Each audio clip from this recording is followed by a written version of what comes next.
ขอนอบน้อมต่อพระรัตนตรัยแก้วเจ้าสามประการน้อมเอาคุณพระพุทธเจ้าคุณพระธรรมเจ้าคุณพระสังฆเจ้าคุณพระอรหันตเจ้าอริยสงฆ์เจ้าจุตนจุองค์ได้เมตตาแผ่ปารมี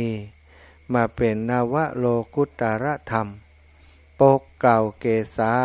ปกห่มหักษาครูบาอาจารย์พระมหาเถระพระเถรา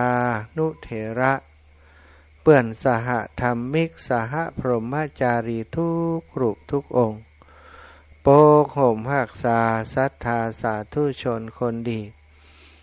เท่าแก่อีพ่ออีแม่ตั้งหลายทุกท่านทุกคนติดตามรับฟังรายการเสียงธรรมจากวัดบรรพตสถิตยามค่ำยามคืนของวันอังคารวันนี้พบปะกันเป็นวันอังคารที่12เดือนพฤศจิกาศักราชพระพุทธาได้2567พระวษาอยู่ในช่วงเทศกาลกฐินทานซึ่งเหลือเวลาอีก3วันวันนี้12พรุ่งนี้13 14 15หมดกฐินแล้วศรัทธาญาติโยมหลายท่านหลายคนตลอดช่วงฤดูกาลกฐินก็ได้ทำสร้างบุญสร้างกุศลให้กับตัวเองหลายคนได้เป็นเจ้าภาพได้เป็นประธานกฐินในวัดวาอารามใกล้บ้านไกลจองของท่านบางท่านก็ไปเป็นประธานกฐินในต่างจังหวัดบางท่านก็ได้มีส่วนร่วมในการทำบุญกฐินของวัดวาอารามของตัวเองถึงจะบ่ได้เป็นเจ้าภาพเก้าเจ้าศรัทธาเก้าแต่ก็ได้มีส่วนร่วมในการทำบุญกฐินของวัดวาอารามของตนเองตลอดถึงของครูบาอาจารย์ที่ฮู้จักเปิ้นตามวัดวาอารามต่างๆบางท่านบางคนปีนี้อีแม่ได้ทำบุญกฐินเกือบจะ500วัดศรัทธาอย่างมันนักแต่ว่าอีแม่วันนั้น359แล้วอาจารย์ว่า แม่หอม2 บาท359บวกกันเป็นตาฮื้อว่าเนาะก็ว่ากันไปดีใจตัวศรัทธาที่เฮามีโอกาสมีเวลามีโอกาสมีปัจจัยนะได้ร่วมบุญร่วมกุศลแล้วก็มีจิตอันประกอบโดยบุญโดยกุศลได้ทำบุญในกฐินทานในการครั้งนี้เรื่องของทานเรื่องของศีลเรื่องของการภาวนาเป็นทานนี้เป็นเบื้องต้นของการที่เราจะประพฤติปฏิบัติธรรมสถาการจะประพฤติปฏิบัติธรรมในนั้นอย่างหนึ่งก็คือการขจัดความตณีทีเหนียวการที่เป็นคนมีจิตใจกว้างมีจิตใจเที่ยงธรรมจะเกิดขึ้นได้ก็ต่อเมื่อเฮาขจัดความตณีทีเหนียวลงไปจากจิตจากใจเฮาได้มีความเมตตาเกิดขึ้นในจิตในใจจิตใจที่ประกอบไปโดยเมตตากรุณานี้เป็นจิตใจที่พอเหมาะพอดีจิตใจที่เหมาะสมที่จะอบรมบ่มเพาะในเรื่องของศีลและก็ในเรื่องของปัญญานะทานและศีลนี้เป็นเบื้องต้นศรัทธาเป็นสิ่งสำคัญควบคู่กันมีคำถามว่าระหว่างทานกับศีลนี้อันใดดีกว่าอันใดอันใดมีอานิสงส์นักกว่าอันใดถ้าเทียบเรื่องของอานิสงส์ก็ตามที่พระพุทธองค์ได้ทรงตรัสคือทานแก่พระอรหันต์100 ครั้งก็ยังบ่เท่าที่เฮานี่รักษาศีลให้บริสุทธิ์โดยตัวเฮาเองเพียงครั้งเดียวศรัทธาญาติโยมทั้งหลายเน้นเรื่องการปฏิบัติเป็นหลักการให้ทานนั้นถามว่าถ้าอันก็รักษาศีลอย่างเดียวบ่ได้คะศรัทธาแต่การจะรักษาศีลนั้นมันก็เริ่มต้นจากการที่เฮามีความตั้งใจจะสร้างบุญสร้างกุศลนะก็คือมันก็เริ่มจากทานอยู่ดีฉะนั้นบ่ว่า ทานแล้วก็ศีลนี่ศรัทธามีความสำคัญต่อการประพฤติปฏิบัติธรรมของทุกคนที่มีความปรารถนาในการที่จะนำตัวเองให้พ้นจากความทุกข์ถ้าเฮามาบอกว่าโอ้ถ้าศีลดีกว่าทานเพื่อรักษาศีลอย่างเดียวเป็นคนขี้จี้ขี้ถี่ก็รักษาศีลบ่ได้หรอกศรัทธาญาติโยมทั้งหลายจิตใจที่ประกอบด้วยความอ่อนโยนความอ่อนน้อมถ่อมตัวความมีเมตตากรุณามีจิตใจเอื้อเฟื้อเผื่อแผ่จิตใจแบบนี้จะเป็นจิตใจที่รักษาศีลแบบยั่งยืนแบบมั่นคงได้จิตใจอย่างนี้จะบ่มเพาะขึ้นได้จากไอ้หยังบ่มเพาะขึ้นได้จากการที่เฮาขจัดความตนีทีเหนียวมาหื้อตานนั่นเองศรัทธาวันนี้เฮาพบปะกันในช่วงกฐินทานกฐินการเป็นบุญที่เป็นบุญใหญ่ศรัทธาเป็นทานที่พระสัมมาสัมพุทธเจ้าพระองค์ทรงมีพุทธานุญาตให้มีการทำกฐินเพื่อจะให้พระสงฆ์องค์สังฆเจ้าที่อยู่จำพรรษาการในวัดวาอารามต่างๆที่มีจีวรเก่าแก่ค่ำค่าชราแล้วบดีแล้วปุดขาดแล้วได้อานิสงส์จากการจำพรรษาได้ผ้าใหม่ได้จีวรใหม่มานุ่งมาห่มเพื่อกันความหนาวการเหลือบยุ่งลินไรต่างหลายที่จะมาคบมากัดป้องกันภัยที่จะเกิดจากสัตว์ต่างๆที่มาเบียดเบียนร่างกายของพระภิกษุต่างหลายเปิ่นก็ได้มีพุทธานุญาตให้มีการทำบุญกฐินทุกปีหลังออกพรรษาแล้วแฮม1 ค่ำเดือนเกียงหรือว่าเดือน11เดือน11และไปถึงชื่น15 ค่ำเดือนยี่หรือว่าเดือน12ของภาคกลางเปิ้นศรัทธาช่วงนี้ก็ผ่านมาถึงใกล้จะหมดแล้วเนาะเหลือ26-27 วันแล้วศรัทธาฤดูกฐินทานหลายวัดหลายวาก็ได้ทานกฐินไปแล้วอย่างที่กล่าวถึงหลายวัดหลายวาก็ยังบัดได้ทานคำเตือก็เหลือเวลา3 วันนี้วันที่13 14 15นี้ส่วนใหญ่ก็คือเป็นเวลาที่จะมีกฐินเกือบทุกวัดเกือบทุกพื้นที่ศรัทธาญาติโยมที่ยังตกค้างอยู่เนาะก็ขออนุโมทนาบุญกับศรัทธาทุกท่านทุกคนเนอะที่เฮาได้ร่วมการสืบต่ออายุพระพุทธศาสนาโดยการได้ทำนุบำรุงพระพุทธศาสนาทำนุบำรุงวัดวาอารามต่างๆโดยการทอดกฐินอันเป็นประเพณีอันดีงามของอริยชนของพระอริยเจ้าทั้งหลายของคนผู้เป็นพุทธศาสนิกชนทั้งหลายเฮาอนุรักษ์รักษาสืบทอดแบบเบาประเพณีที่ดีงามของครูบาอาจารย์ที่เปิ่นสั่งสมกันมาเมินนานอยู่ชั่วลูกชั่วหลานไปอันว่ากฐินนั้นถ้าหมู่เฮาทั้งหลายบ่อนุรักษ์บ่รักษาไว้บ่ทำกันละเลยกันหายไปหดไปคนต่างหน้าลูกหลานต่างหน้าก็อาจจะบ่หันความสำคัญ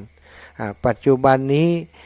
เรื่องของกฐินก็เริ่มจะมีความเข้าใจที่ถูกต้องกันนักขึ้นในบางยุคบางสมัยนั้นวัดวาอารามต่างๆบ่มีกฐินเลยเพราะบ่มีไผไปปวารณาเพราะเปิ้นกลัวกฐินนี่จะต้องมีตังนักตังหลายถึงจะเป็นเจ้าภาพได้แต่ปัจจุบันนี้เปิ้นเข้าใจแล้วว่ากฐินเป็นเรื่องของผ้าเป็นเรื่องของต้านผ้าผืนใดผืนหนึ่งที่ให้พระสงฆ์ได้นุ่งได้ห่มนั้นเท่านั้นนอกนั้นเป็นเรื่องของบริวารถ้าบ่เอาเรื่องของเงินมาเป็นมาตรฐานกำหนดกฎเกณฑ์ว่าจะต้องมีเงินตะอันตะอีถึงทำกฐินได้เฮาก็จะทำกฐินได้กันทุกคนศรัทธาญาติโยมกฐินสามัคคีผ้าป่าสามัคคีกฐินสามัคคีสามารถทำกันได้ทั้งนั้นเนาะวันนี้ก็ต้องขอบคุณทางสถานีวิทยุในเครือข่ายคลื่นสีขาวทุกสถานีที่ได้มอบเวลามาให้กับท่านอาจารย์พระครูอภิวัฒนวิกรมผอ.คลื่นสีขาวได้จัดสรรปันแบ่งให้กับ ครูบาอาจารย์พระสงฆ์องค์สังฆเจ้าพระสงฆ์นักเผยแผ่พระพุทธศาสนาในนามคลื่นสีขาวเพื่อชาวประชาสลับซับเปลี่ยนกันมาจัดรายการอาตมาภาพได้รับเมตตาจากครูบาอาจารย์ให้จัดรายการในวันอังคารนะ20 นาฬิกาถึง22 นาฬิกาทุกวันอังคารได้มาพบมาปะกันอย่างนี้แล้ววันจันทร์3 ถึง 5นะก็ได้มาพบมาปะกัน2 ชั่วโมงทุกวันจันทร์วันใดที่นาฬิกาปลุกบ่ปลุก วันใดนาฬิกาบ่ปลุกตรงเวลาสักกรรมนี่โอ้เลยตี3ไปก็บ่ได้เข้าสักกรรมเปิดเทปมือฟังไปเหียเนาะส่วนใหญ่ก็จะบ่ผิดพลาดนะส่วนใหญ่ก็คือจะระมัดระวังทุกวันจันทร์ก็จะทำตัวให้ว่างตื่นให้เจ้ามาจัดรายการพบปะกับศรัทธาญาติโยมช่วงตอนเจ้าก็มีคนฟังหลายอยู่อีปออีแม่ต่างหลายช่วงของตอนกลางคืนแบบนี้ก็คงจะฟังกันนักอยู่ศรัทธาญาติโยมจาก 4-5 จังหวัดภาคเหนือของเฮาเชียงใหม่ลำปูนลำปางพะเยาเมืองแป่เมืองน่านจังหวัดเชียงรายศรัทธาก็ฟังกันจากหลายๆคลื่นปัจจุบันนี้นับกันได้ประมาณ28-29 คลื่นที่เปิ้นได้ลิงก์สัญญาณเชื่อมสัญญาณไปออกอากาศในพื้นที่ต่างๆก็ต้องขอบคุณเนอะสถานีวิทยุที่ครูบาอาจารย์เปิ้นตั้งขึ้นมาเพื่อเผยแผ่พระพุทธศาสนาหลายสถานีที่เป็นเครือข่ายของคลื่นสีขาววัดพระพุทธบาทอุดมน้ำบ่อสาวาสถานีวิทยุ 100.25 เมกะเฮิรตซ์ของวัดฝายหิน 104.50 เมกะเฮิรตซ์วัดห้วยตองซัก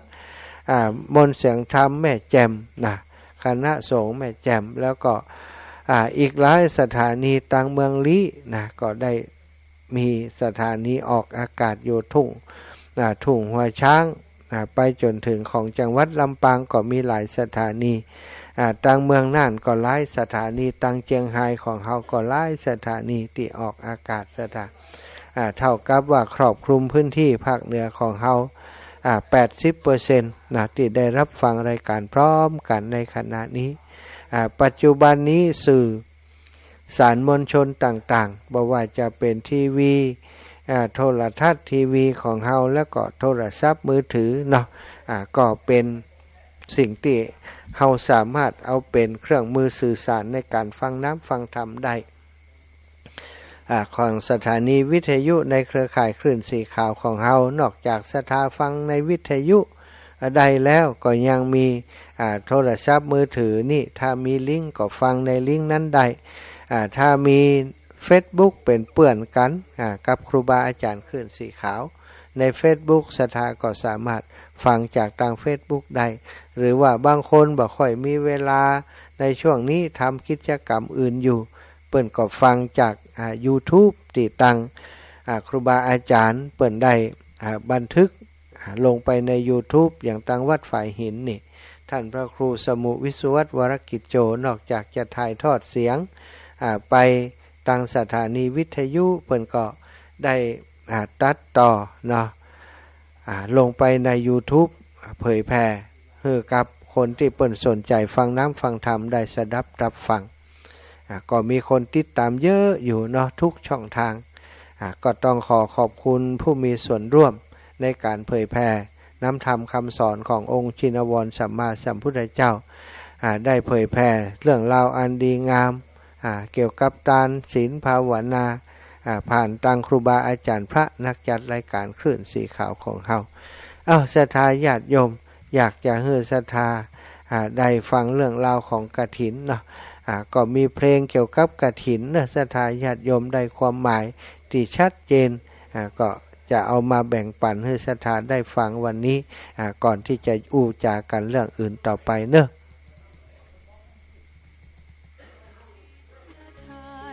สังฆทานบุญทานยิ่งใหญ่1 เดือนท่านกำหนดไว้นับตั้งแต่วันออกพรรษาถึงขึ้น15 ค่ำเดือน12สิ้นสุดเวลาเป็นการ านล้ำค่าสืบทอดนานมาแต่ครั้งพุทธกาลขอเชิญชาวพุทธร่วมใจกันทำบุญทอดกฐินบำรุงพระสงฆ์ผู้ทรงศีลทำรงพุทธศาสนายืนนานล้อมรวมศรัทธาเพิ่มพูนกุศลบุญทานต่อยอดประเพณียาวนานทอดกฐินทานตามกาลเวลาสร้างมนุษย์สมบัติสวรรค์สมบัตินิพพานสมบัติเพิ่มพูนศรัทธาปัญญาขจัดความตระหนี่ห่างไกลชีวาสร้างเหตุความร่ำรวยด้วยกฐินทานล้ำค่าสร้างเหตุปัจจัยด้วยศรัทธาด้วยปัญญารู้เห็นทำตามจริงขอเชิญสาธุชนสร้างบุญกุศลยิ่งใหญ่ร่วมทอดกฐินด้วยใจสร้างหลักชัยชีวิตไว้พึ่งพิงผ่านศีลภาวนาทำให้ครบถ้วนเกิดสุขแท้จริงเพิ่มบุญกุศลสูงยิ่งบุญทอดกฐินทาน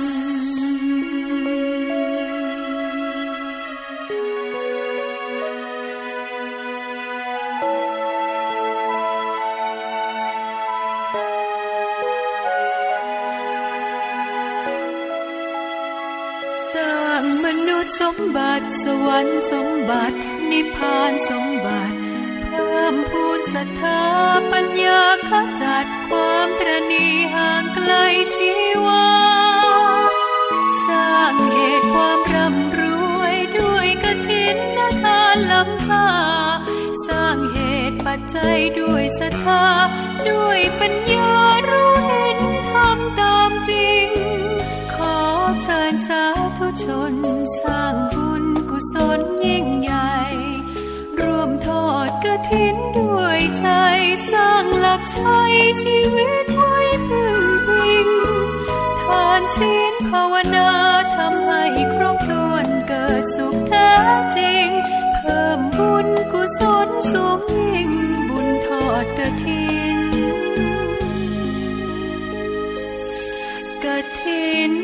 ทาน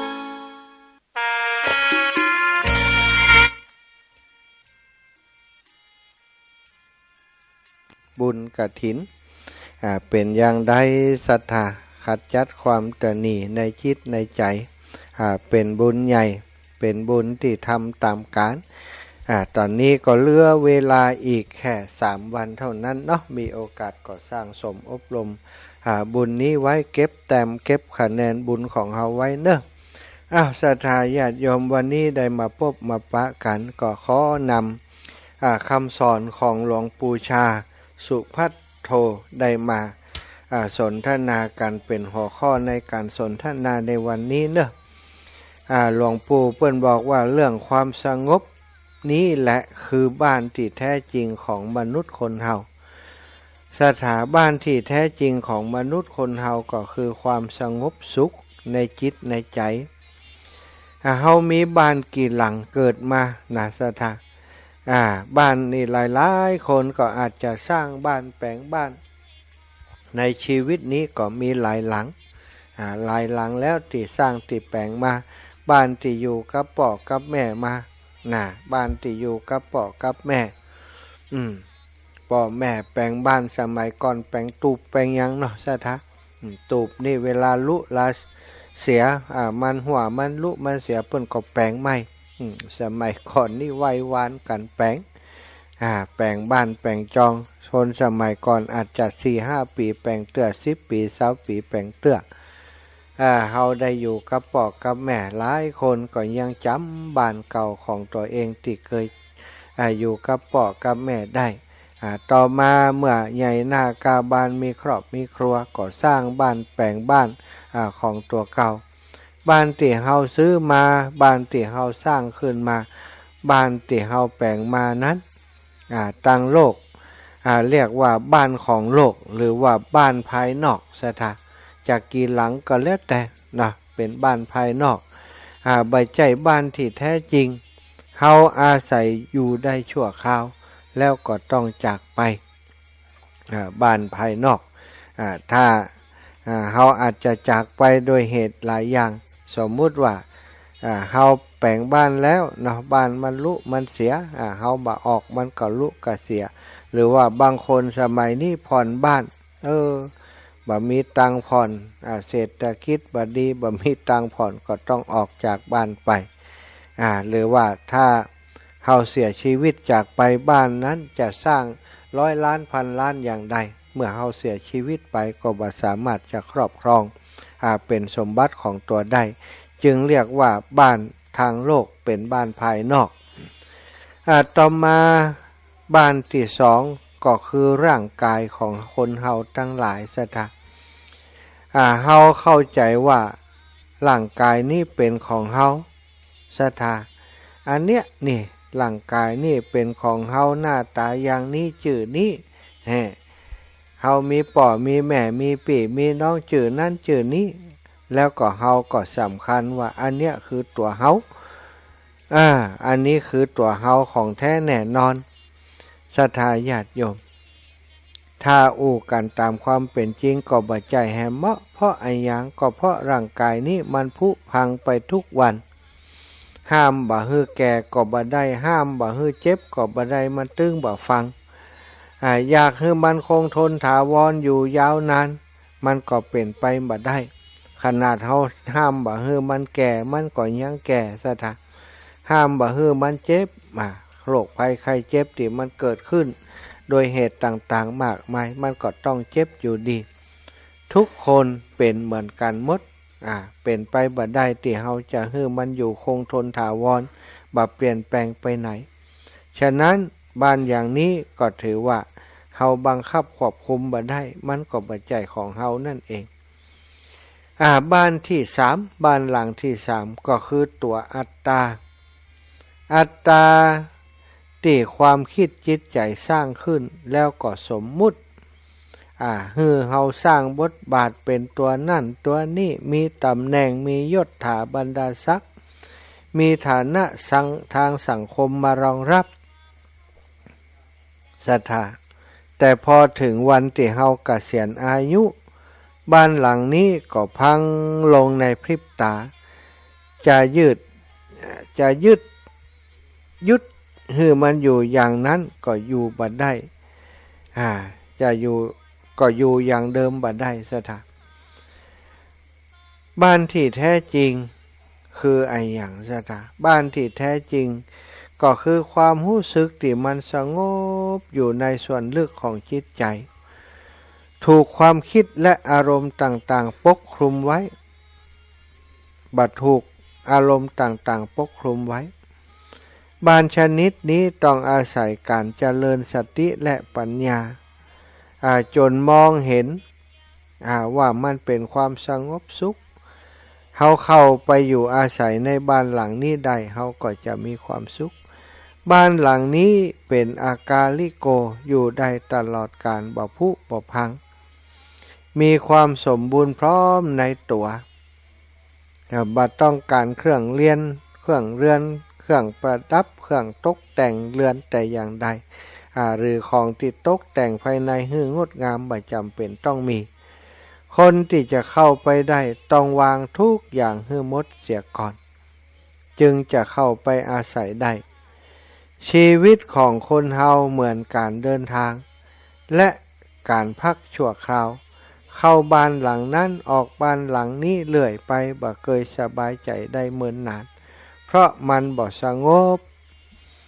เหมือนได้อยู่บ้านตนเองเหมือนกับการได้อยู่บ้านตนเองบ้านที่แท้จริงของเฮาอยู่ที่ไหนหลวงปู่ชาสุภัทโทท่านสอนว่าอยู่ที่นี่อยู่ในใจของเฮานั่นก็คือความสงบอันนี้แหละคือบ้านจริงๆของคนเฮาทั้งหลายสัตตาอีป่ออีแม่ทั้งหลายฟังคำสอนนี้ของหลวงปู่ชาสุภัทโทเฮาก็พอจะมองออกเนาะจริงๆแล้วก็เป็นความสอนที่อิงกับ หลักของพุทธศาสนากำสอนของพระสัมมาสัมพุทธเจ้าได้สอนเรื่องของความบัดเที่ยงของความเป็นของความเป็นทุกข์ของความเป็นอัตตาของอนัตตาของสรรพสิ่งทั้งหลายมนุษย์คนเฮาแสวงหาบ้านสถานญาติโยมคือสถานที่เฮาอยู่แล้วรู้สึกว่ามันปลอดภัยเฮาอยู่แล้วมันมีความสุขมีความสบายมันเป็นโลกส่วนตัวของเฮาสร้างขึ้นมาสร้างบ้านขึ้นมาเพื่อจะให้เฮาและคนในครอบครัวอยู่อย่างมีความสุขอยู่อย่างปลอดภัยอยู่อย่างสบายแต่ก็อย่างที่บอกเพราะว่าวัสดุอุปกรณ์ต่างๆที่มาสร้างบ้านแปลงบ้านแปลงจองเฮาวัสดุที่เอามาแปลงทุกอย่างทุกชนิดบ่มีอย่างหลอกศรัทธาญาติโยมที่จะคงทนถาวรอย่างยืนนานจะคงทนถาวรแบบที่บ่ต้องแปลงแหมใหม่จะอยู่ไปเป็น100 ปีพันปีนั้นหาได้ยากยิ่งคือบ่มีก็แล้วกันศรัทธาอย่างนักที่สุดก็100 ปีนี่เห็นจะเต็มที่นะบ้านต่างๆวัสดุอุปกรณ์ต่างๆถ้าสร้างบ้านไม้เนาะสมัยก่อนเพิ่นสร้างไม้ไผ่เนาะบ้านไม้ไผ่ศรัทธาจะแจ่น้ำอย่างใดก็ตามไม้ไผ่นี่นะจะเป็นฝากก็ดีจะเป็นฝาไม้ไผ่ก็ดีสุดท้ายมันก็จะต้องเสื่อมสลายไปเพราะว่าอายุของวัตถุดิบต่างๆที่เอามาสร้างบ้านเนี่ยมันก็มีอายุของมันถ้าไม้ไผ่นี่ก็อายุประมาณสัก 4-5 ปีก็จะต้องเปลี่ยนบ่ว่าจะเป็นฝากเป็นผาที่เป็นฝาไม้ไผ่นี่ก็จะต้องเปลี่ยนหลังคาที่เฮามุงคาเนาะศรัทธามันก็ต้องเปลี่ยนอยู่บ่อยๆเหมือนกันถ้าขยับขึ้นมาหลังคาลอนขู่กาหลังคาซีแพคกาหลังคาเมทัลชีทกาอย่างปัจจุบันนี้มันก็จะมีอายุยืดขึ้นมาอีกนิดหนึ่งอีกช่วงหนึ่งอาจจะอีกหลายปีแต่อย่างใดก็ตามศรัทธาญาติโยมทุกสิ่งทุกอย่างที่ผลิตขึ้นมานั้นมีอายุของมันแล้วก็มีเหตุจะให้มันเสื่อมสลายจะทำลายไปได้ทุกอย่างซึ่งก็แสดงว่าบ้านที่เฮาคิดว่ามันจะมั่นคงถาวรให้เป็นที่กันแดดกันฝนของเฮาอยู่ตลอดไปนั้นก็บ่แน่นอนเสมอไปอาจจะเกิดพังทลายมาด้วยสาเหตุต่างๆมากมาย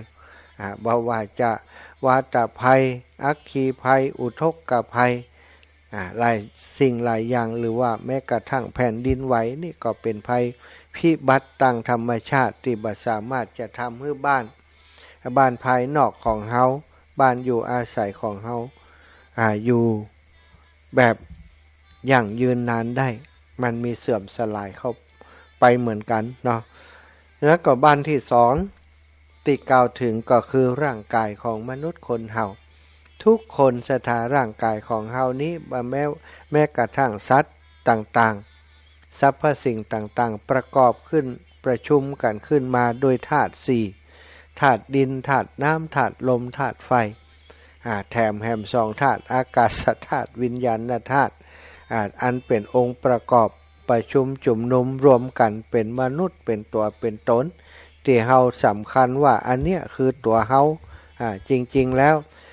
ทุกคนเหมือนกันหมดศรัทธาประกอบไว้โดยธาตุ4และอินทรีย์6อินทรีย์คืออันยังความเป็นใหญ่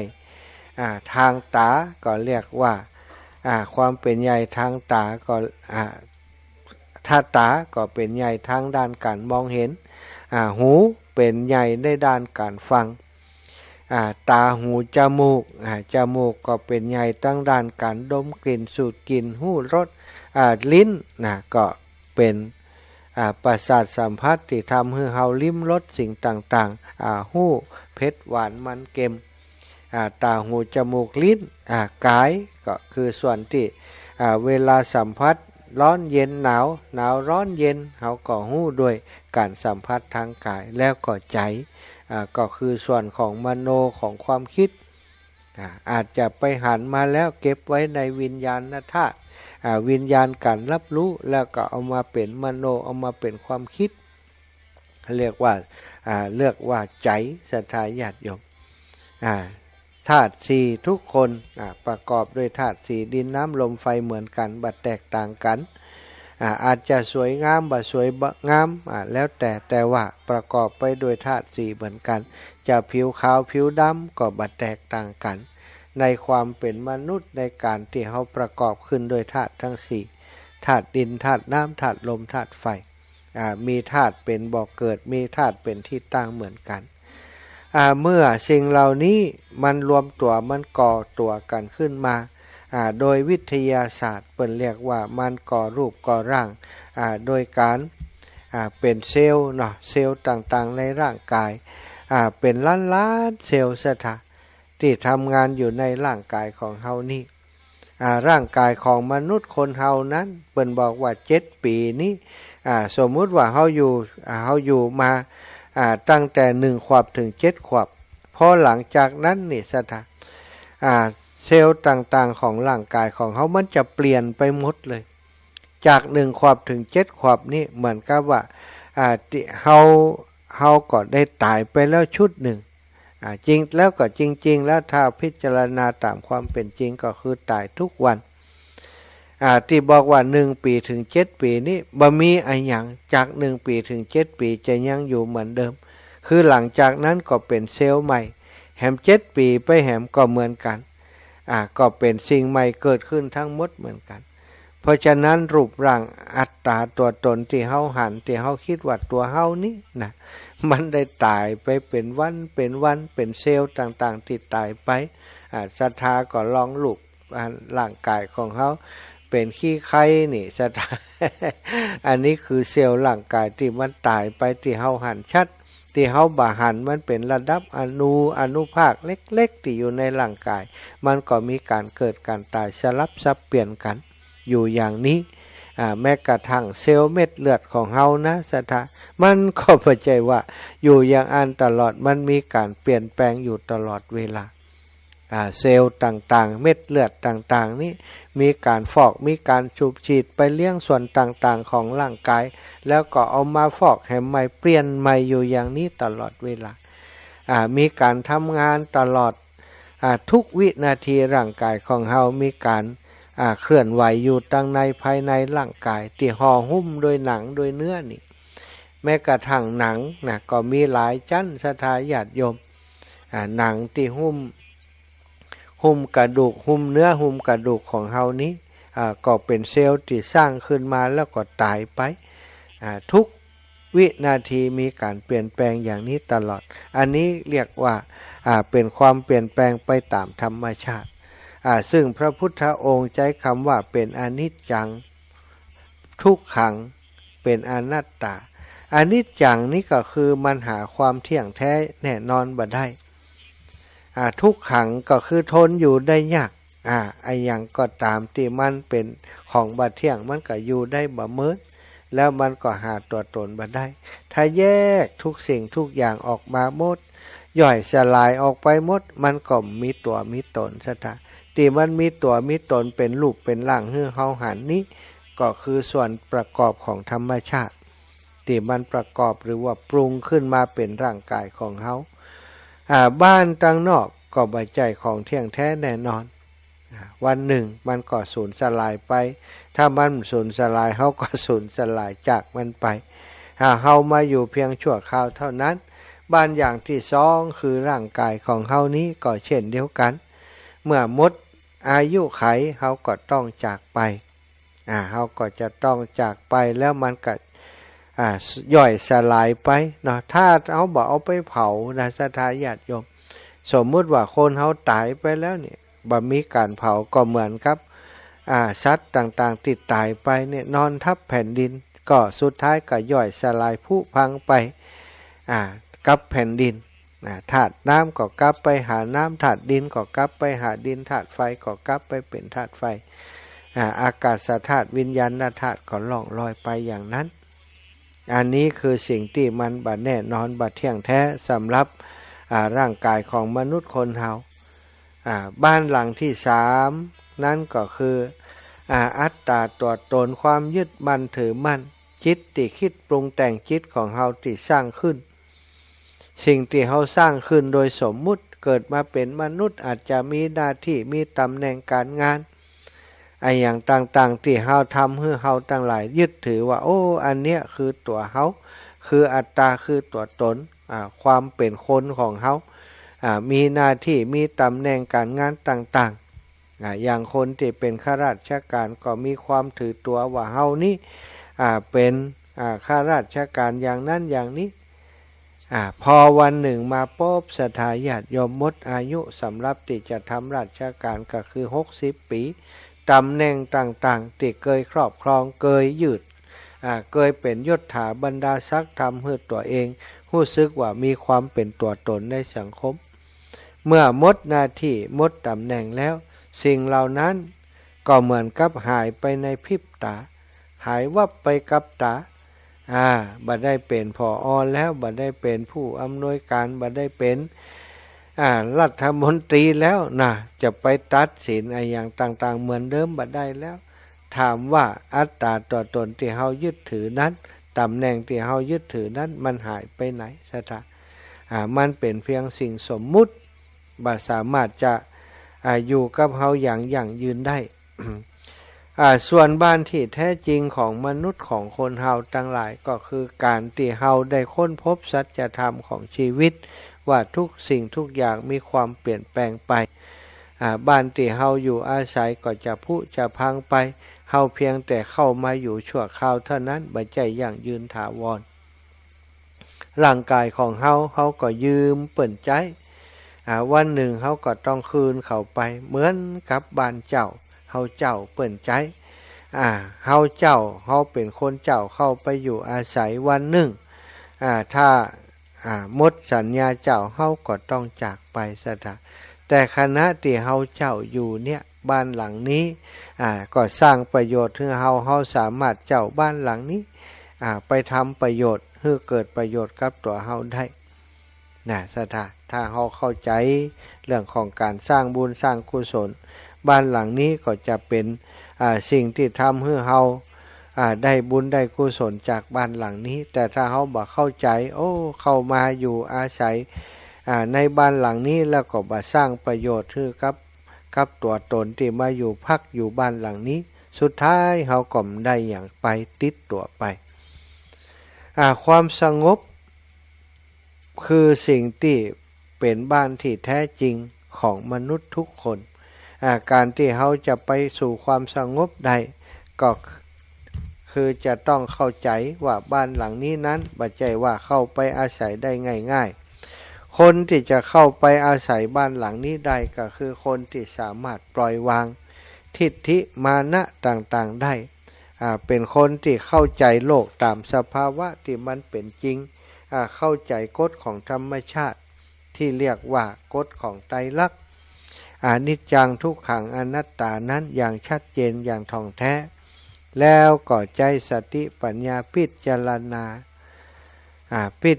ณาในสิ่งต่างๆตามความเป็นจริงพิจารณาว่าทุกวันนี้เฮาทุกข์เพราะอะไรอย่างเฮาอยู่ทุกวันนี้เฮามีความทุกข์เพราะเรื่องอะไรอย่างพ้องทุกข์เพราะยึดมั่นถือมั่นในเรื่องใดพ้องเมื่อเฮาค้นพบความจริงว่าเฮาทุกข์เพราะเรื่องนั้นเรื่องนี้ก็ค้นเข้าไปหื้อหันว่าความทุกข์เหล่านี้มันเกิดขึ้นจากอะไรอย่างเกิดขึ้นจากการปรุงแต่งปรุงแต่งของอะไรอย่างที่มันมาปรุงแต่งของเฮามันอาศัยอะไรอย่างปรุงแต่งมันก็อาศัยอยู่ในร่างกายของเฮานี่ตาหูจมูกลิ้นกายใจเมื่อมันเกิดผัสสะขึ้นมามันก็เกิดเข้าไปยึดมั่นถือมั่นในอารมณ์ต่างๆว่านี่เป็นของเฮานี่เป็นของเฮานี่เป็นตัวตนของเฮาคนนั่นทำให้เฮาเดือดร้อนคนนี้ทำให้เฮาเดือดร้อนศรัทธาญาติโยมถ้าเมื่อใดเฮาเข้าใจสิ่งเหล่านี้ตามความเป็นจริงว่าอันนี้มันเป็นเรื่องของการปรุงแต่งของจิตโลนี่เฮาไปยึดมันถือมันโลนี่มันถึงได้ทุกข์อย่างทุกวันนี้ศรัทธาบอกว่าความทุกข์จะเกิดขึ้นกับไผล้วนแต่เกิดขึ้นจากการที่เฮาปรุงแต่งในจิตในใจของเฮาทั้งนั้น เกิดจากการปรุงแต่งของตัวเฮาถ้าไปตามความเป็นจริงแล้วก็คือคนภายนอกบ่สามารถจะทำให้เฮานี้มีความทุกข์ใดจะบ่สามารถเอาความทุกข์มาใส่เฮาได้นอกจากตัวเฮาเองเท่านั้นที่ไปยึดถือเอาความทุกข์นั้นมาใส่จิตใส่ใจของตัวเฮาถ้าศรัทธาญาติโยมทั้งหลายอยากจะอยู่บ้านหลังที่สงบสุขที่สุดก็เข้าถึงธรรมะของพระพุทธเจ้าให้เร็วที่สุดให้ได้เข้าใจความยึดมั่นถือมั่นว่านั้นคือศัตรูตัวลักติดทำความทุกข์มาสู่จิตสู่ใจของเฮาถ้าเฮาปล่อยวางละวางในอารมณ์ต่างๆได้ตามหลักการประพฤติปฏิบัติศีลทำศีลให้บริสุทธิ์ทำสติทำสมาธิให้เกิดขึ้นปัญญาหู้เท่าทันสิ่งที่เกิดขึ้นในจิตในใจเฮาก็สามารถตีตัวเข้าไปอยู่บ้านอันสงบสุขของเฮาได้ทุกคนบ้านหลังนี้รอทุกคนอยู่สถานอยู่ที่ว่าเฮาจะหากุญแจบ้านหลังนี้ใครจะหากุญแจนี้พบก่อนความจริงนั้นลายแทงมหาสมบัตินี้ลายแทงของบ้านอันสุขสงบนี้พระพุทธเจ้าพระพุทธองค์ทรงชี้ให้หมู่เฮาได้ทราบแล้วมาเมินมานานแต่ว่าคนต่างหลายยังบ่ยอมหยิบเอากุญแจนั้นยังบ่ยอมเดินทางไปสู่บ้านหลังนั้นซึ่งถ้าเฮาบ่เดินไปเฮาก็คงไปบ่ถึงถ้าเฮาบ่เสาะหากุญแจนั้นมาไขบ้านหลังนี้เข้าไปอยู่เฮาก็คงบ่พบบ้านหลังที่สงบสุขที่สุดที่ทุกคนควรจะได้อยู่ซะท่าพินิจพิจารณาดูสิ่งใดที่จะทำให้เฮาไปถึงบ้านหลังนี้วันนี้เฮาได้ทำอะไรอย่างอยู่เฮาได้พร้อมที่จะเดินทางไปสู่บ้านอันสงบสุขของเฮาแล้วหรือยังถ้ายังก็ลองพินิจพิจารณาดูซะท่าเอาหลักการตั้งพระพุทธศาสนาที่พระพุทธเจ้าได้ทรงแสดงไว้มาพิจารณาเนาะละกรรมดำทำกรรมขาวละอกุศลกรรมทั้งหลายให้ขาดทำกุศลกรรมให้มากขึ้นสั่งสมบุญสั่งสมกุศลให้มากขึ้นแล้วสุดท้ายทำจิตใจให้สะอาดขาวรอบขาวผ่องสะจิตตะปริโยทะปนังทำจิตใจให้ขาวรอบนั่นก็คือเว้นขาดจากบาปทั้งปวงแล้วยกจิตขึ้นสู่ปัญญาพิจารณาได้หันทุกสิ่งทุกอย่างตามความเป็นจริงเฮาก็จะได้ชื่อว่า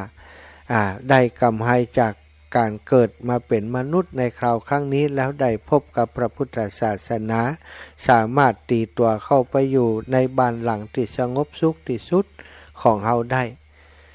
ศรัทธาญาติโยมได้เวลาที่จะแบ่งปันให้ศรัทธาญาติโยมได้โทรเข้ามาชั่วโมงนี้อาจจะได้สักสายสองสายเนาะชั่วโมงต่อไปเดี๋ยวค่อยว่ากันต่อนะ0808844173ฟังจากที่ไหนตั้งใดส่งเสียงส่งสัญญาณมาหากันจิมวันนี้อาตมาภาพมาจัดรายการอยู่ที่วัดแม่ห้องไคร้ตำบลแม่โป่งอำเภอดอยสะเก็ดจังหวัดเชียงใหม่สถาวัดที่ครูบาอาจารย์ตุลุงแดงท่านพระครูชลทานพิทักษ์เป็นสมภารเจ้าอาวาสอยู่ศรัทธาญาติโยมฟังอยู่ก็โทรกันมาได้เนอะเจริญปอนคุณโยมสุดารัตน์ชูโฉมหลวงพ่อลูกโอนเงินไปช่วยหลวงพ่อทำบุญพระป่าได้กี่กฐิน200ค่ะที่วัดแม่ห้องไคร้เนาะค่ะจ้าเรียบร้อยโอนไปแล้วนะคะจ้าเดี๋ยวพรุ่งนี้จะปักต้นพร้อมกันเนอะสาธุสาธุสาธุบุญรักษานะคุณโยมสุดารัตน์เจริญปอนแม่อุ้ยอินแม่สาบเสมอพระเจ้าท่านบุญรอดอารมณ์ดีเจ้าแม่แต่ว่าบัดสบายพระเจ้าเนี่ยพระเจ้าสบายได้ฟังนอนโรงพยาบาลจ้ะเป็นเมาหัวนะแหมล่ะเมาหัวแล้วอาการบ่ค่อยดีนี่ช่วงนี้เมาหัวแล้วก็อ้วกด้วยนะลักษณะอย่างกับเป็นนั่นคนเป็นความดันกำลังแล้วว่ะ ความดันปกติ119 113แล้วมันเป็นอย่างเมาหวานเพราะว่าหมอเป็นฉีดยาแค่4 เข็มนะแต่ว่าตรวจเลือดเจาะเลือดเอาปัสสาวะวันที่เช้าได้ไปฟังผลนะเจ้าแม่เป่าได้จนออกนะอาการบ่ดีเลยเนาะแม่เนาะออกภาษากูได้ออกได้ไปหรอเป็นมองหัวมันหายไปละว่าเป็นแต่วันตอนคืนแต่วันคืนเนี่ยแต่วันคืนมาต่ำเป็นห่วงนะนี่ย่าเป็นห่วงนะนี่ว่ามาห่วงก็มาห่วงก็ว่าไปได้ก็อันมาฮักสาธุนาขอบุญรักษามีเวลาจะไปแอวหาเนื้อวินเนอร์แม่อุ้ยอินแม่สาบเสมิงเนาะก็บอกค่อยสบายช่วงนี้หลายคนสถาอายุนักขึ้นก็ธรรมชาติเนาะแต่อย่างใดก็ตามต้องดูแลตัวเองคือเข้มข้นกว่าเดิมเนอะแม่เนอะเมาหัวอย่างนี้ก็ควรจะหาลูกหลานมาอยู่ตัวพ่องเป็นอย่างกลางค่ำกลางคืนจะได้มีคนดูแลเนาะเจริญปอนโยมแม่สาวเพชรบุรีเจ้าแม่ฟังอยู่เนอะเจ้าโยมแม่แต่เจ้าอีน้องโอนปัจจัยมาได้ฮับแล้วเนอะแม่เนอะได้ฮับแล้วกะได้ฮับแล้ว100 บาทเดี๋ยวหอมให้แม่ปักต้นให้แม่เนอะเจ้าเอาปักต้นด้วยกันนี่วันนี้มาไทยทอดพูดกัดตีวัดไปทอดกระถิ่นเลยวัดแม่ห้องไข่แต่เจ้าไทยทอดไก่แม่ออกอยู่ลูกเจ้าแม่ได้ไปเอาบอยพอได้ให้น้องเปิดย้อนหลังให้พอก็ได้เดี๋ยวนี้เปิดอันนี้เดี๋ยวนี้ลูกอันออกมาเดียวเนี่ยเจ้าแม่เจ้าขอบคุณเด้อสาธุเจ้าแม่แม่เจริญพรแม่สายทองขอให้เจ้ามาหายังฟังอยู่นะเจ้าแม่ยังมันได้โอนเข้าไปได้เนอหลานมันเหมือนเซตของเราบนบ้านใหม่เจ้านับวันไปก็เอาวันละเช้าเนอ100ละเช้าดอกที่ดอกออกก็ได้เหมือนกันแม่สบายดีเนาะอันนี้ได้บุญแล้วนี่เจ้าแต่จูนะเจ้าแม่ขอบุญรักษาแม่เจ้า9875เจ้าแต่ว่าก็ไปทำบุญในกับบ้านใหม่หลานน่ะละบุญน่ะบ้านอย่างกันหนองซิวอีกฮะเจ้าหนองซิวล่ะเจ้าเป็นบ้านจัดสรรอย่างนะเจ้าแม่เจ้าลุงโมทนาเนอะชัดเจนดีเจ้าขอบคุณเจ้าแม่บุญรักษาแม่เนอะแม่สายทองทันยาแก้วแม่ฉลาดแจ้ซ่อนเจริญปอนโยมแม่วันนั้นมาได้อู้กันดีสักคำนักไหว้สาถันมหาเจ้าเจ้าแม่ถันมหาไปไหนยันทางหัวห้อมกระบนเพาะกันกับมันแม่หมอนะเจ้าแม่เดี๋ยวสำนี่ก็ว่าไปเจาะทางไหนก็มีโยมมันมารออยู่ตั้งหลุมคนนั่นก่อนเยื่อคนนี้ก่อนเยื่อเดี๋ยวลงไปหาเนาะก็เลยว่าบอกเขาว่าเดี๋ยวท่านแม่หมอเพิ่นจะกลับบอกเพิ่นลงมาหากำเด้ออีกเขาจะบอกฮู้วันนั้นนะก็เขาก็ถวายขันมหานะถวายขันมหานะเจ้าพ่อกับฮันมดกับห้อมกับฮันมดแล้วไปคนกับห้อมกับฮันพ่อกับฮันน่ะเจ้าดีแล้วแม่แล้วก็วันที่ได้ก็บอกแม่มอมป้ากำนำวันที่14นี่จะไปที่วัดบันตงแจ้ซ่อนเนอะวัดบันตงวัดบันตงเขาจะแจ้ซ่อนนี่นะเจ้าไปเป็นเจ้าตุลุงนวลแม่หมอกันให้จะไปก็เจ้าวันที่14วันฮือกันเนาะวันผูก13วันฮือ14เจ้าพี่น้องในเวียงก็ไปจัดลายคืนสีขาวไปกันเจ้าอีแม่ป้ากันพุ่นเนอเจ้าสาธุแม่ฉลาดแจ้ซ่อนเจริญพรโยมแม่มะลิวันวันนั้นฝนตกตลอดทางก้ากำตลอดทางเลยเจ้านั่นก็เป็นห่วงอีแม่อยู่แต่ว่าอีแม่บอกว่าถึงแล้วดีใจเลยแม่เนาะดีใจเป็นห่วงเรื่องเจ้าอยู่รู้แม่เขานั่นก็แม่บะเอวนักมันปอไก่เนาะ ไปอันออกทางแม่ออกไปเอาอันนักอะวัดเนี่ยครูบาเรียชาติเนาะโพธิญาณเจ้าเจ้าหลายรอบแล้วก็อีแหม่วัดแสงแก้วนี่แม่จะไปพวกเรารู้วันที่19เนี่ยไปเอวมันโดยจ้างเดือนหนึ่งหลายรอบหลายเที่ยวนี่หลายอยู่เจ้าเอาความสุขใส่ตัวไปเนาะแม่เนาะเจ้ากฐินวันที่15นี่มี2ตีคนนี้จบเนี่ยบ้านไหนฟ้องบ้านขายนอกบ้านแม่เขาเนี่ยค่ะจ้ะขายนอก15ก็ล่ะเจ้ากับบ้านหนองนี่ตอนเจ้าขายนอกบ้านนอกตอนเย็นเจ้าขายนอกตอนบ่ายเนาะเจ้าอนุโมทนาบุญด้วยอีแม่เนาะเจ้าของเฮาก็15ก็ไปตานที่บ้านผาแมวอีแม่ลำปางแต่คืนโทรหาตู้ลุงดอยเพิ่นก็จำได้อยู่เนาะจำได้วันแม่ทีมนู่นนี่อีหรอหัวหน้าทีมหลวงปู่จำคนแม่นนี่ไหมแต่จำคนแม่นหลวงปู่นี่โอ้สมองดีเล่นแม่เนอะจ้าแม่โทรหาไปได้เจ้าจ้าบุญทักษาโยมแม่สบายทักษาสุขภาพหน่อยเจ้าสาธุเจ้าแม่เจ้าสาธุแม่มะลิวันพิเคราะห์งานบ้านขายนอกแม่อายเจริญปอนแม่เพนณลำพูนมาสการเจ้า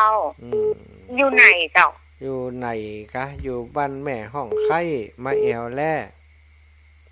โอ้ย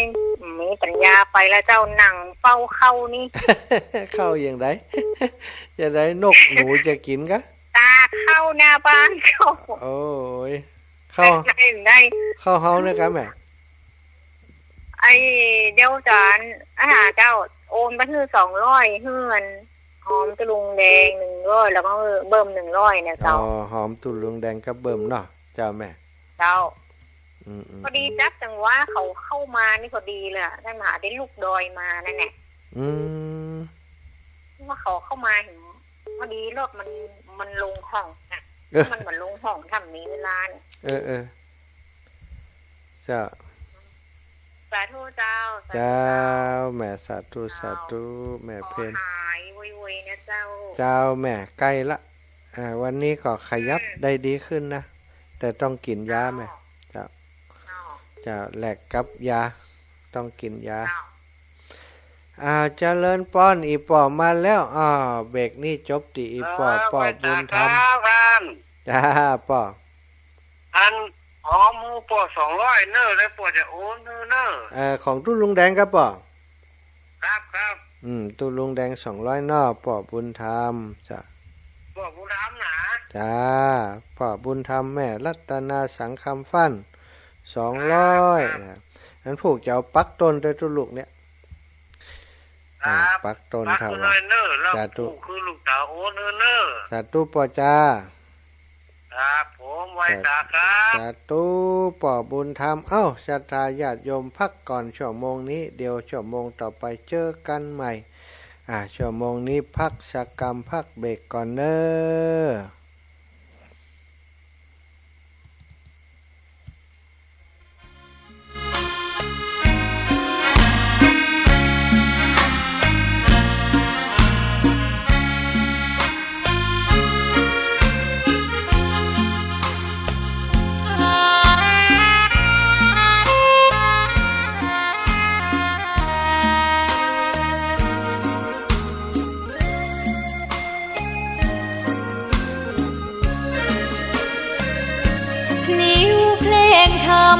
ถูกถ้อยคำเข้าถึงจิตใจ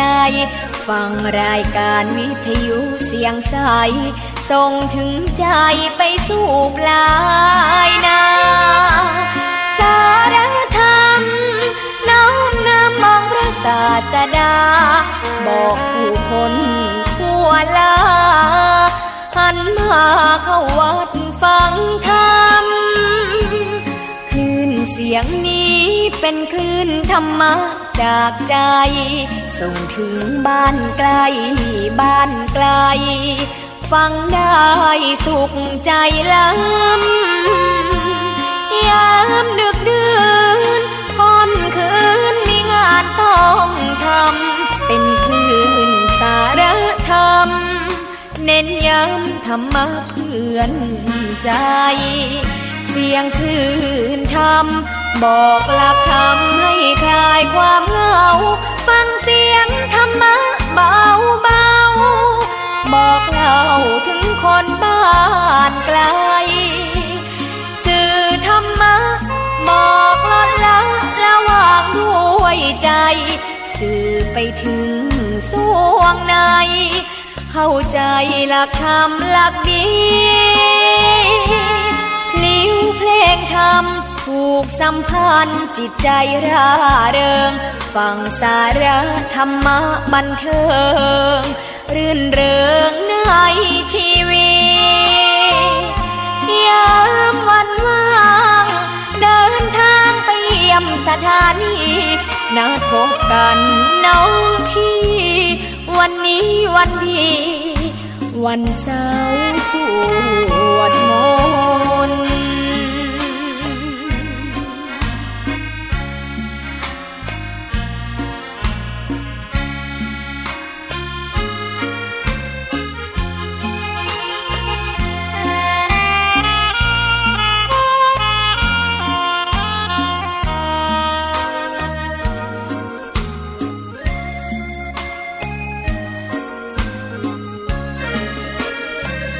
เสียงคลื่นธรรมบอกหลักธรรมให้คลายความเหงาฟังเสียงธรรมะเบาเบาบอกเล่าถึงคนบ้านไกลสื่อธรรมะบอกลดละระหว่างด้วยใจสื่อไปถึงสวงในเข้าใจหลักธรรมหลักดี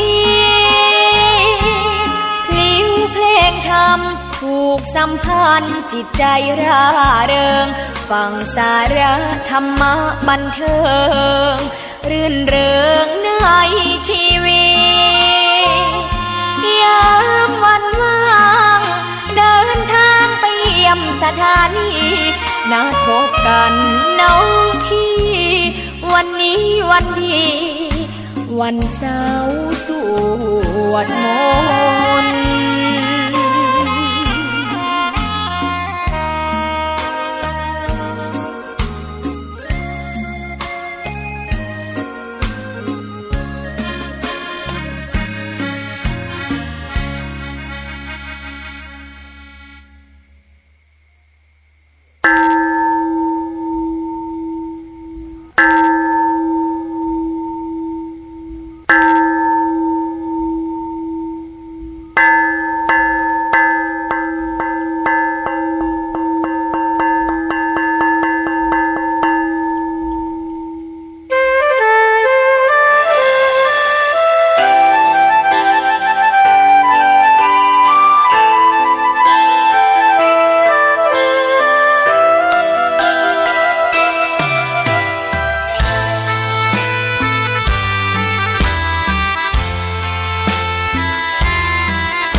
เกิดเป็นคนนั้นยากจริงนะ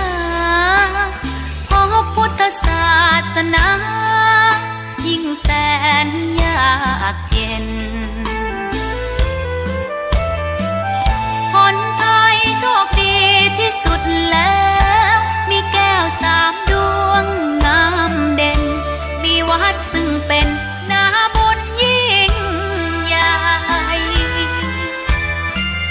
มีศาสนาพุทธประจำชาติไทยอยากหล่ออยากสวยเราต้องรักษาศีลอยากมีอันจะกินต้องหมั่นทำบุญทำทานเอาไว้เข้าวัดสวดมนต์ฝึกฝนสติให้ว่องไวรีบทำตอนที่เราทำเองได้อย่ารอจนตายถึงเข้าวัดว่าเข้าวัดยามเป็นจะได้เห็นแต่น้ำใจเข้าวัดยามตายจะได้เห็นแต่น้ำ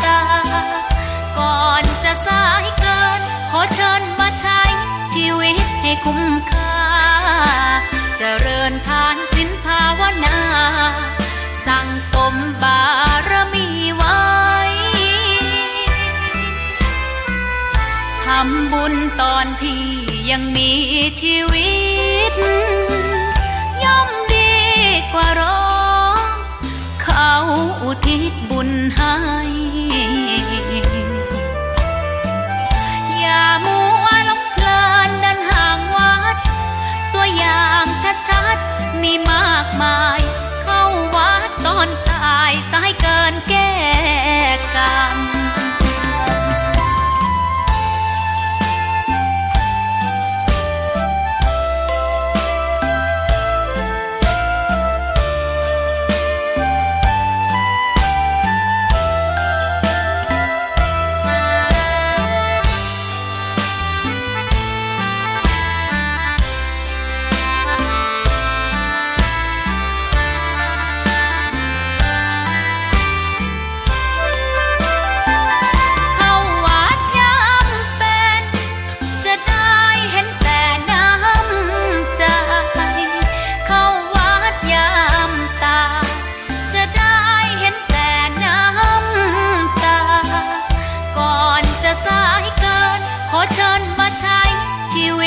คุ้มค่าเจริญทานศีลภาวนาสั่งสมบารมีไว้ทำบุญตอนที่ยังมีชีวิตย่อมดีกว่ารอเขาอุทิศบุญให้อย่ามัวหลงเพลินเดินห่างวัดตัวอย่างชัดๆมีมากมายเข้าวัดตอนตายสายเกินแก้กรรมเข้าวัดยามเป็นผลบุญหนุนนำเข้าวัดยามเป็นจะได้เห็นแต่น้ำใจเข้าวัดยามตายจะได้เห็นแต่น้ำตา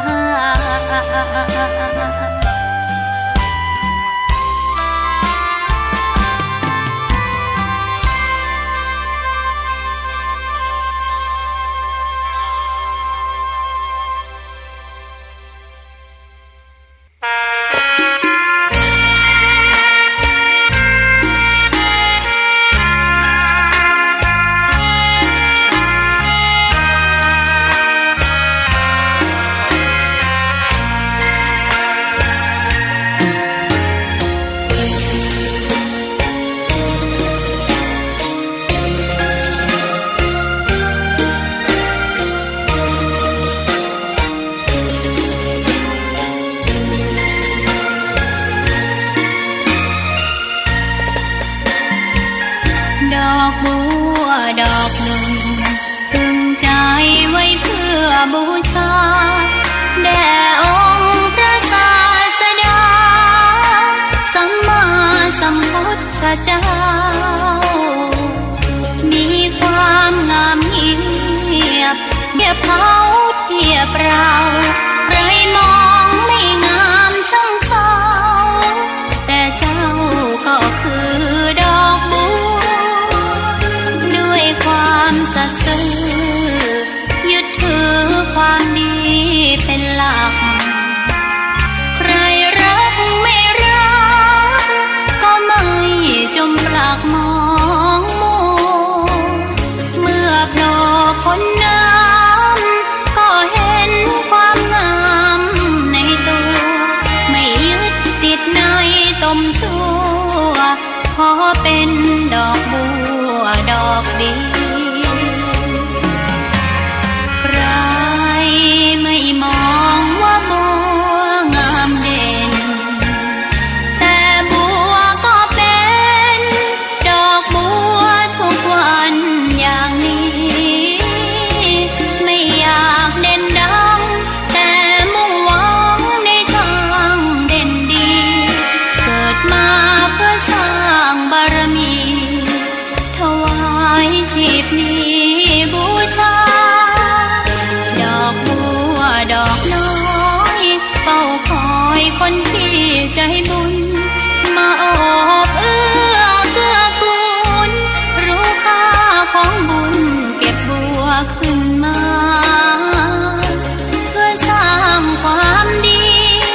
สถาสาธุชนเท่าแก่อีพ่ออีแม่ทั้งหลายพบปะกันชั่วโมงที่2ชั่วโมงแรกผ่านไปเนาะก็มีศรัทธาญาติโยมโทรมามาจากเข้ารายการมาหลายท่านหลายคนวันนี้เอาบุญมาฝากมาแบ่งมาปั่นเด้อศรัทธาญาติโยมบุญที่อาตมาภาพได้ไปทอดกฐินที่วัดแม่ไทยตำบลบ้านบอมอำเภอแม่ทะจังหวัดลำปางเป็นวัดเก่าแก่สร้างมาเมื่อ 2488 แล้วก็มีรอยพระพุทธบาทอยู่บนก้อนหินนะแล้วก็มีบ่อน้ำติ๊บนะแล้วมีโบสถ์กลางน้ำมีหลายอย่างซึ่งเป็นสิ่งที่มีความสำคัญทางประวัติศาสตร์ของชุมชนในพื้นที่แห่งนั้นมีโบสถ์ไม้นะโบสถ์ไม้สักกลางน้ำศรัทธาญาติโยมเป็นอุโบสถที่อยู่นอกวัดนอกพื้นที่ของกำแพงวัดอยู่ในเส้นทางสายแม่ทะศพปราบซึ่งผ่านสายเก่าเนาะบ้านแม่ไทยบ้านแม่วะแล้วก็ไปทางศพปราบไปทางนั้นได้ไปเป็นเจ้าภาพกฐินในนามของครอบครัวคลื่นสีขาวกองทุนคลื่นสีขาวเพื่อชาวประชาจังหวัดลำปางโดยมีท่านอาจารย์ใหญ่ท่านพระครูอภิวัฒนวิกรมสนับสนุนเมตตาอุปถัมภ์แล้วก็มีญาติโยมคลื่นสีขาวเจ้าลำปางได้อาสาเป็นตัวแทนพี่น้องเจ้าลำปางเป็นประธานของการทอดกฐินในครั้งนี้นะโยมแม่เล็กปวลีอินสุวรรณเป็นประธานกฐินมีญาติโยมในแฟนรายการคลื่นสีขาวของจังหวัดลำปางได้ไปเป็นเจ้าภาพไตรรองเป็นเจ้าภาพ อัฐบริขารบริวารกฐินต่างๆหลายท่านหลายคนพี่น้องลำปางของเฮาก็ตื่นตัวนะในการทำบุญกันนักอยู่ศรัทธาญาติโยมส่วนใหญ่ก็เป็นแฟนรายการติดตามรับฟังรายการจากคลื่นสีขาวของเฮาอาตมาภาพเองเนาะเป็นตัวแทนครูบาอาจารย์พระนักจัดรายการคลื่นสีขาวของจังหวัดลำปางนำความช่วยเหลือไปช่วยพี่น้องวัดวาอารามต่างๆที่มีแฟนรายการมีเฒ่าแก่อีพ่ออีแม่ที่ติดตามรายการคลื่นสีขาวเปิ้นอยู่ในหมู่บ้านในชุมชนนั้นๆเข้าไปให้ความช่วยเหลือเปิ้นที่เปิ้นบ่มีกฐินเนาะบางวัดก็น่าเอ็นดูศรัทธาอยู่ชนบทแล้วก็หมู่บ้านมีคนบ่เยอะมีคนบ่นักแล้วก็บ่มีไผเป็นตัวตั้งตัวตีในการทำในเรื่องของเป็นเจ้าภาพกฐินแล้วเปิ้นก็เข้าใจว่าทอดกฐินนั้นจะต้องมีปัจจัยเป็นแสนเป็นล้านขึ้นไปถึงจะทำได้อาตมาไปก็ได้ทำความเข้าใจกับศรัทธาญาติโยมวัดวาอารามต่างๆคณะกรรมการหมู่บ้านว่าประเดี๋ยวนี้ต้องทำความเข้าใจกันเฮียไม่เรื่องของกฐินนั้นนะเป็นเรื่องของบุญที่มันเป็นบุญใหญ่เป็นสังฆทานปีหนึ่งเปิ่นทำเดือนเดียวมีเวลาให้เราทำเดือนเดียวเท่านั้นแล้วก็ตามพระวินัยนั้นบ่ได้อู้ถึงเรื่องเงินเรื่องปัจจัยอย่างอื่นแต่อย่างใดอู้ถึงผ้ากฐินเท่านั้นที่เป็นอานิสงส์กับครูบาอาจารย์ที่จำพรรษาเขาต้องหู้ลักเขาต้องมีลักก่อนลักของเรื่องกฐินก็คือจริงๆแล้วสมัยพุทธกาลเนี่ยเปิ้นจะต้องยิบย้อมเองพระสงฆ์ที่จะทำกฐินได้นั้นจะต้องเย็บผ้าเป็นศรัทธาอีพ่ออีแม่ทั้งหลายในสมัยพุทธกาลแม้แต่พระพุทธเจ้าพระองค์ก็ทรงเย็บนะเย็บผ้านะศรัทธาญาติโยมเย็บผ้า โดยพระองค์เองร่วมกับพระสาวกทั้งหลายอย่างท่านสารีบุตรท่านพระมหาโมคคัลลานะนะพระมหากัสสปะนี่แต่ละรูปแต่ละองค์นี่ล้วนแต่สามารถทำกฐินนัฏฐารกิจเย็บผ้าใดทั้งนั้นช่วยกันในฉะนั้นงานบุญกฐินในสมัยพุทธกาลนี้เปิ่นจะมีการช่วยกันแบบนี้บางพวกก็ทอผ้าย้อมผ้า ตากผ้าเรียบร้อยแห้งแล้วบางพวกก็เย็บเนี่ยศรัทธาเอามาเย็บเอามาเตาะมาต่อกันจึงจะต้องขึงให้เป็นไม้สะดึงขึงไม้สะดึงเป็นเรียกว่ากรอบไม้นั้นเป็นเรียกว่ากฐินศรัทธากฐินบ่ใช่ว่าต้นกฐินนะ เป็นกรอบเป็นสะดึงที่เอาเป็นแบบในการยึดโยงผ้าแล้วก็เย็บมันจะได้เย็บง่ายอันนี้เป็นถ้าเป็นสมัยก่อนเป็นแบบนี้ศรัทธาบักเกี่ยวกับเงินนั้นก็คือปัจจัยที่ทำนั้นคือไปหาซื้อวัสดุอุปกรณ์ที่จำเป็นต้องใช้เข็มก็ดีได้ก็ดีแล้วก็หรือว่าสีย้อมผ้าก็ดีอะไรอย่างต่างๆนี้ใช้ปัจจัยไปเสาะซื้อหามาเพื่อจะเอามาทำผ้ากฐินแต่ว่าปัจจุบันนี้เขาก็มีความเข้าใจว่า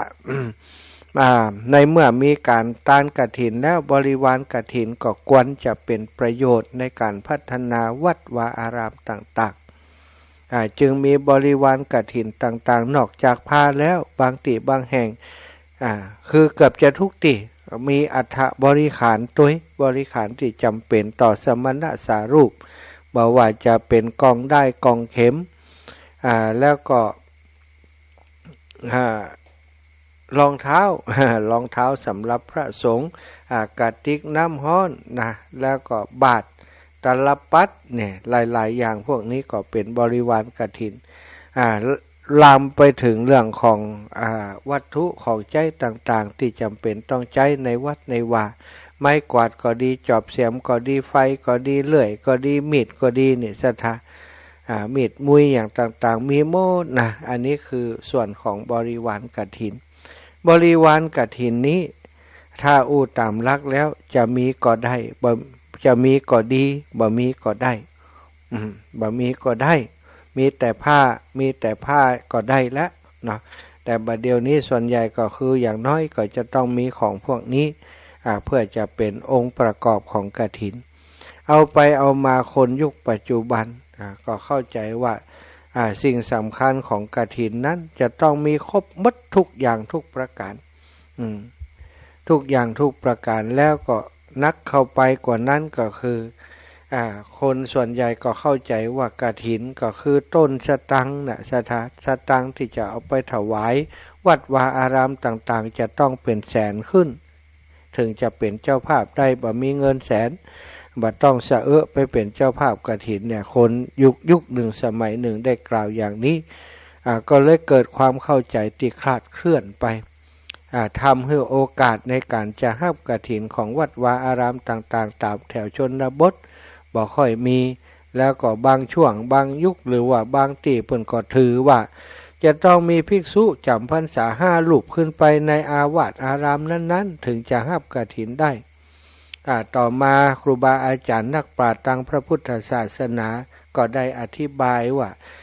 ในวินัยบ่ได้ระบุอย่างชัดเจนแต่ว่าในการอัปปโลกนกรรมพิธีกรรมนั้นในการอัปปโลกกฐินนั้นจะต้องมีจะต้องมีอย่างน้อย5 รูปรูปที่1ถ้ารับกฐิน1 รูปอีก4 รูปนั้นก็คือสงฆ์เป็นสงฆ์ที่จะทำการอัปปโลกนกรรมก็คือตั้งญัตติขึ้นมาว่าผ้ากฐินนี้ จะเหมาะสมแก่ผู้ใดสงฆ์หันสมควรจะมอบให้กับไผสงฆ์ก็คือ4ใน5 รูปนั้น5 รูปนั้น4 รูปจะมอบให้กับรูปนั้นรูปนี้เนี่ยก็ได้บอกว่าผ้ากฐินนี้ข้าพเจ้าหันสมควรแก่ภิกษุรูปนี้ชื่อนี้เป็นผู้มีปัญญาอาจจะทำกฐินนัฐารกิจได้ถ้าสงฆ์หันสมควรก็จงถ้าหันบ่สมควรก็ทักท้วงถ้าสงฆ์ดับปิ้งก็แสดงว่าหันสมควรเปิ่นก็ย้ำอีกถ้าหันสมควรแล้วไซก็จงได้ฮือสัทธสัญญาสาธุการขึ้นพร้อมกันเถิดสงฆ์ก็สาธุสาธุก็เป็นอันเรียบร้อยนี่คือพิธีอัปปโลกนกรรมสงฆ์ช่วยกันเย็บผ้าต่างๆเรียบร้อยแล้วนั่นศรัทธาญาติโยม จึงจะได้มีการทำการอัปโลกนกรรมให้เกิดขึ้นแล้วก็คือมอบให้ภิกษุรูปใดรูปหนึ่งที่เหมาะสมในการจะครองผ้าไตรผ้ากฐินนั้นปัจจุบันส่วนใหญ่ก็คือถ้าสมมุติว่ามีภิกษุอยู่รูปเดียวเพิ่นก็จะนิมนต์ที่อื่นมาแหม4 รูป4 รูปหรือว่าบางเที่ยก็7 รูปบางทีก็9 รูปก็แล้วแต่วัดวาอารามแห่งนั้นจะกระทำถ้าอยู่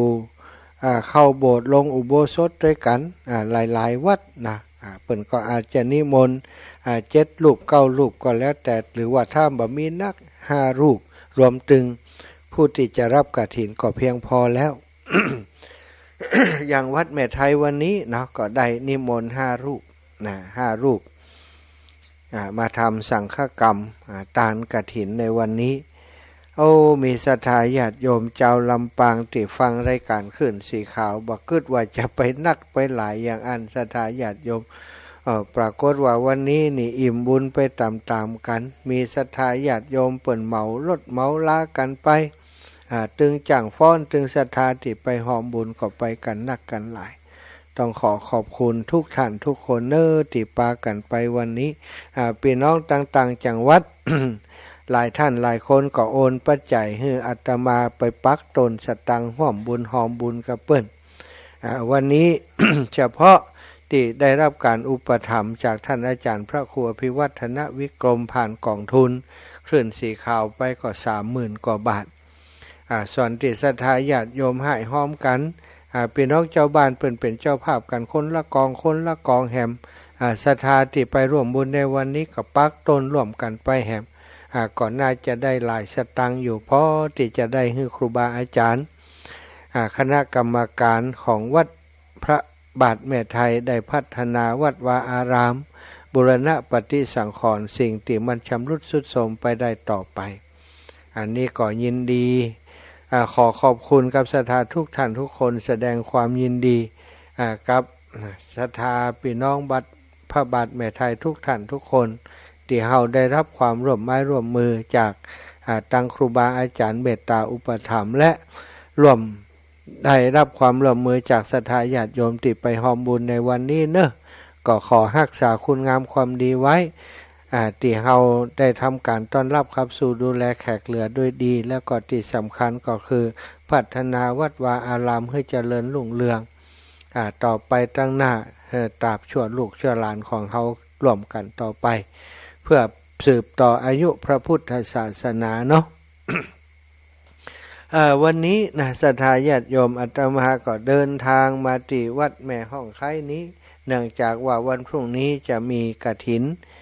ที่วัดแม่ห้องไคล้ที่ตุลุงแดงท่านพระครูชลทานพิทักษ์เป็นสมภารเจ้าอาวาสอยู่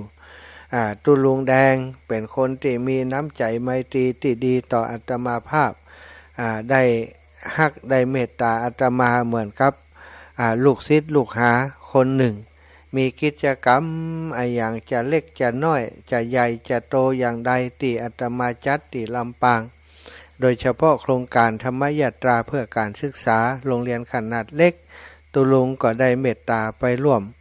อุปถัมภ์ช่วยเหลืออาตมาตลอดวันก่อนที่อาตมาปักคิดตกหลังคาซะตอนนี้ยังบ่หายดีแต่เมื่อวันที่24ที่ผ่านมาพอตุลุงฮู้ข่าวก็ได้โทรไปสอบถามลูกศิษย์ลูกหาที่ลำปางจนฮู้ข้อมูลชัดเจนว่าอาตมาบ่เป็นอย่างนักหนาอย่างที่เป็นห่วงตุลุงก็ได้เป็นคนที่จัดรายการแจ้งบอกกับศรัทธาญาติโยมเพื่อได้รับทราบว่าอาตมาได้ประสบอุบัติเหตุแต่ว่าหมอดูแลอยู่บ่ต้องห่วงบ่ต้องไปจะรบกวนหมอ บางคนเดินทางจากบ้านไปแล้วจะไปโรงพยาบาลพอได้ฟังรายการจากตุลุงก็ปากันกลับมาบ้านเหียกว่าไปรบกวนหมอว่าอันเนาะ ตุลุงก็เป็นห่วงอาตมาห้ามคนอื่นไปแต่ตัวลักไปซะท่าไปกับไปเดินทางไปหาอาตมาที่โรงพยาบาลศูนย์ลำปางบ่ได้นัดหมายกับท่านพระครูอภิวัตรแต่อย่างใดแต่ว่าไปถึงพอท่านตุลุงไปถึงท่านพระครูก็ไปถึงว่าพร้อมกับ คณะครูบาอาจารย์รูปอื่นๆแหมก็ไปกัน5 รูป 5 องค์วันนั้นหนึ่งในนั้นก็คือตู้ลุงท่านพระครูชลทานพิทักษ์ก็แสดงให้หันว่าน้ำใจไมตรีที่ครูบาอาจารย์มีต่ออาตมาความเมตตาอารีที่มีต่ออาตมานั้นมากนักล้นเหลือแสดงออกมาจากการที่เป็นห่วงเป็นใยเข้าไปดูแลตั้งแต่ทราบว่าประสบอุบัติเหตุก็ติดตามลุงเจ้าขึ้นมาก็เดินทางไปหาไปดูแลที่โรงพยาบาลก็พอดีว่าพอคุณหมอเปิ่นเช็คอาการเอ็กซเรย์อย่างต่างๆที่แรกว่าจะให้นอนรอดูอาการแหมสักคืนอาตมาหันว่าคนไปเยี่ยมมันเยอะเกินที่จะโรงพยาบาลจะรองรับได้ก็เลยบอกคุณหมอว่าวัดอยู่บ่ไกลคุณหมอเดินทางจากวัดมาถ้ามารถกู้ภัยนี่ก็ประมาณ3 นาที5 นาทีก็ถึงแล้วเนาะถ้าเป็นอย่างใดนี่ก็จะมีลูกศิษย์คอยดูแลอยู่คุณหมอก็เลยอนุญาตวันนั้นตุลุงเปิ้นก็ได้ไปสู่เข้าเอาขวัญเนาะสะเดาะเคราะห์ปัดนามเฮือสวดมนต์เป็นสิริมงคลเฮือเหมือนกับเปิดสืบชะตาเฮือศรัทธาก็พอตุลุงเนี่ยเฮือแล้วครูบาอาจารย์เนี่ยเฮือแล้วก็เลยบ่ได้ทำพิธีอย่างอื่นศรัทธาจะมาขอสืบชะตาเฮืออาตมาว่าบ่เนี่ยแล้วตุลุงครูบาอาจารย์เปิ้นเนี่ยเฮือแล้วบ่เนี่ยซ้ำของเปิ้นละถือว่าเรียบร้อยแล้วตนบุญตนคาถาเก่งๆทั้งนั้นมาเนี่ยคือปอนละเนาะก็บ่ได้เนี่ยต่อนะศรัทธาตุลุงและก็ครูบาอาจารย์ก็เหมือนกับเป็นตัวแทนของศรัทธาญาติโยมทุกท่านทุกคนที่นำความห่วงใยไปส่งให้กับอาตมาหลายท่านหลายคนศรัทธาอีพ่ออีแม่ทั้งหลายก็โทรไปสอบถามโทรไปหาครูบาอาจารย์บางรูปบางองค์จำเป็นต้องปิดโทรศัพท์หนีก็มี เพราะว่าบางคนก็โทรไปให้ก็มีอินดูท่านอาจารย์สมชาติต่อไปคมได้จัดรายการแล้วนะตกหลังคาสูงเกือบ4 เมตรหลายคนก็คงจะคิดว่าน่าจะอัมพฤกษ์อัมพาตกินดิ่มดีก็ถึงกับเป็นเจ้าชายนิทราซ้ำมาได้ยินว่ากังเปิ้นจะผ่าตัดอย่างอันอย่างอี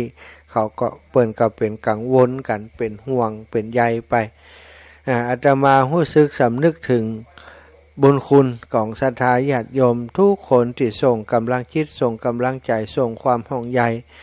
ไปให้กับอาตมาโดยความห่วงใยต้องขอบคุณทุกท่านทุกคนเป็นอย่างสูงน้ำใจไมตรีอันนี้นะอาตมาคิดว่าตลอดชีวิตนี้ก็คงทดแทนศรัทธาบ่ได้ความห่วงใยที่เกิดจากความเมตตาบางคนก็ฮักอาตมาเหมือนกับเป็นลูกเป็นเต้าคนหนึ่งมีหลายท่านหลายคนเนาะก็คงบ่ต้องเอ่ยนามหรือว่ายกย่องเชิดชูต่อหน้าและนะแต่ว่าฮู้กันอยู่ว่าห่วงใยโทรมาหาเกือบทุกวันโทรมาก็เพียงสอบถามว่าดีขึ้นแล้วยังอาการเป็นยังไงพ่องถ้าบอกว่าดีขึ้นก็ดีใจเนี่ยมีโยมแม่หลายท่านหลายคนแม่ครูเอ้ยแม่ยาแม่มอนเอ้ยหลายท่านหลายคนที่ห่วงใยเนาะก็ทักทายไปหายังแม่ครูแม่ครูพวงทองอยู่ที่ปูนอำเภอพานจังหวัดเชียงรายแล้วก็แม่ครูอาลีพันธ์ศรีวิริยะใหม่อันนี้ก็โทรสอบถามเกือบทุกวันโยมแม่โดยความห่วงใยพี่น้องอำเภองาวพี่น้องจากอำเภอตั้งแถวท่าวังผาแถวเมืองน่านแถวเมืองแป่แม่นี้เนาะอยู่สูงเม่นเมืองแป่นี่ก็โทรมาสอบถามอยู่ตลอดหลายท่านหลายคนบางคนเปิ่นบ่ได้โทรออกอากาศแต่ว่าส่งข้อความมาทางเฟซทางไลน์แสดงความห่วงใยมาแล้วก็บางคนก็เดียดฮือว่าผังเนี่ยการอย่างเตื้อนะตัวยังบ่หายเตื้อไปอวดมันอย่างล่ำเหลือ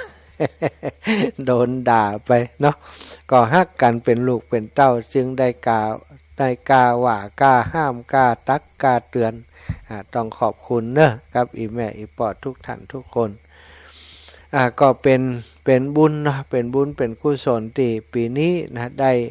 ร่วมบุญกฐินทานกับครูบาอาจารย์แล้วก็เป็นเจ้าภาพกฐินฮื้อกับหลายวัดหลายวาบุญนี้เฮาก็บ่ฮู้จะบอกกล่าวอย่างใดเนาะศรัทธาเมื่อเกิดอุบัติเหตุขึ้นแล้วนี่บ่น่าเชื่อนะที่ได้บอกไปว่าบ่น่าเชื่อว่าจะหลอดมานั่งอู้แอบนี่เพียงเวลาจากวันที่24ถึงวันนี้นี่ก็บ่กี่วันเนาะ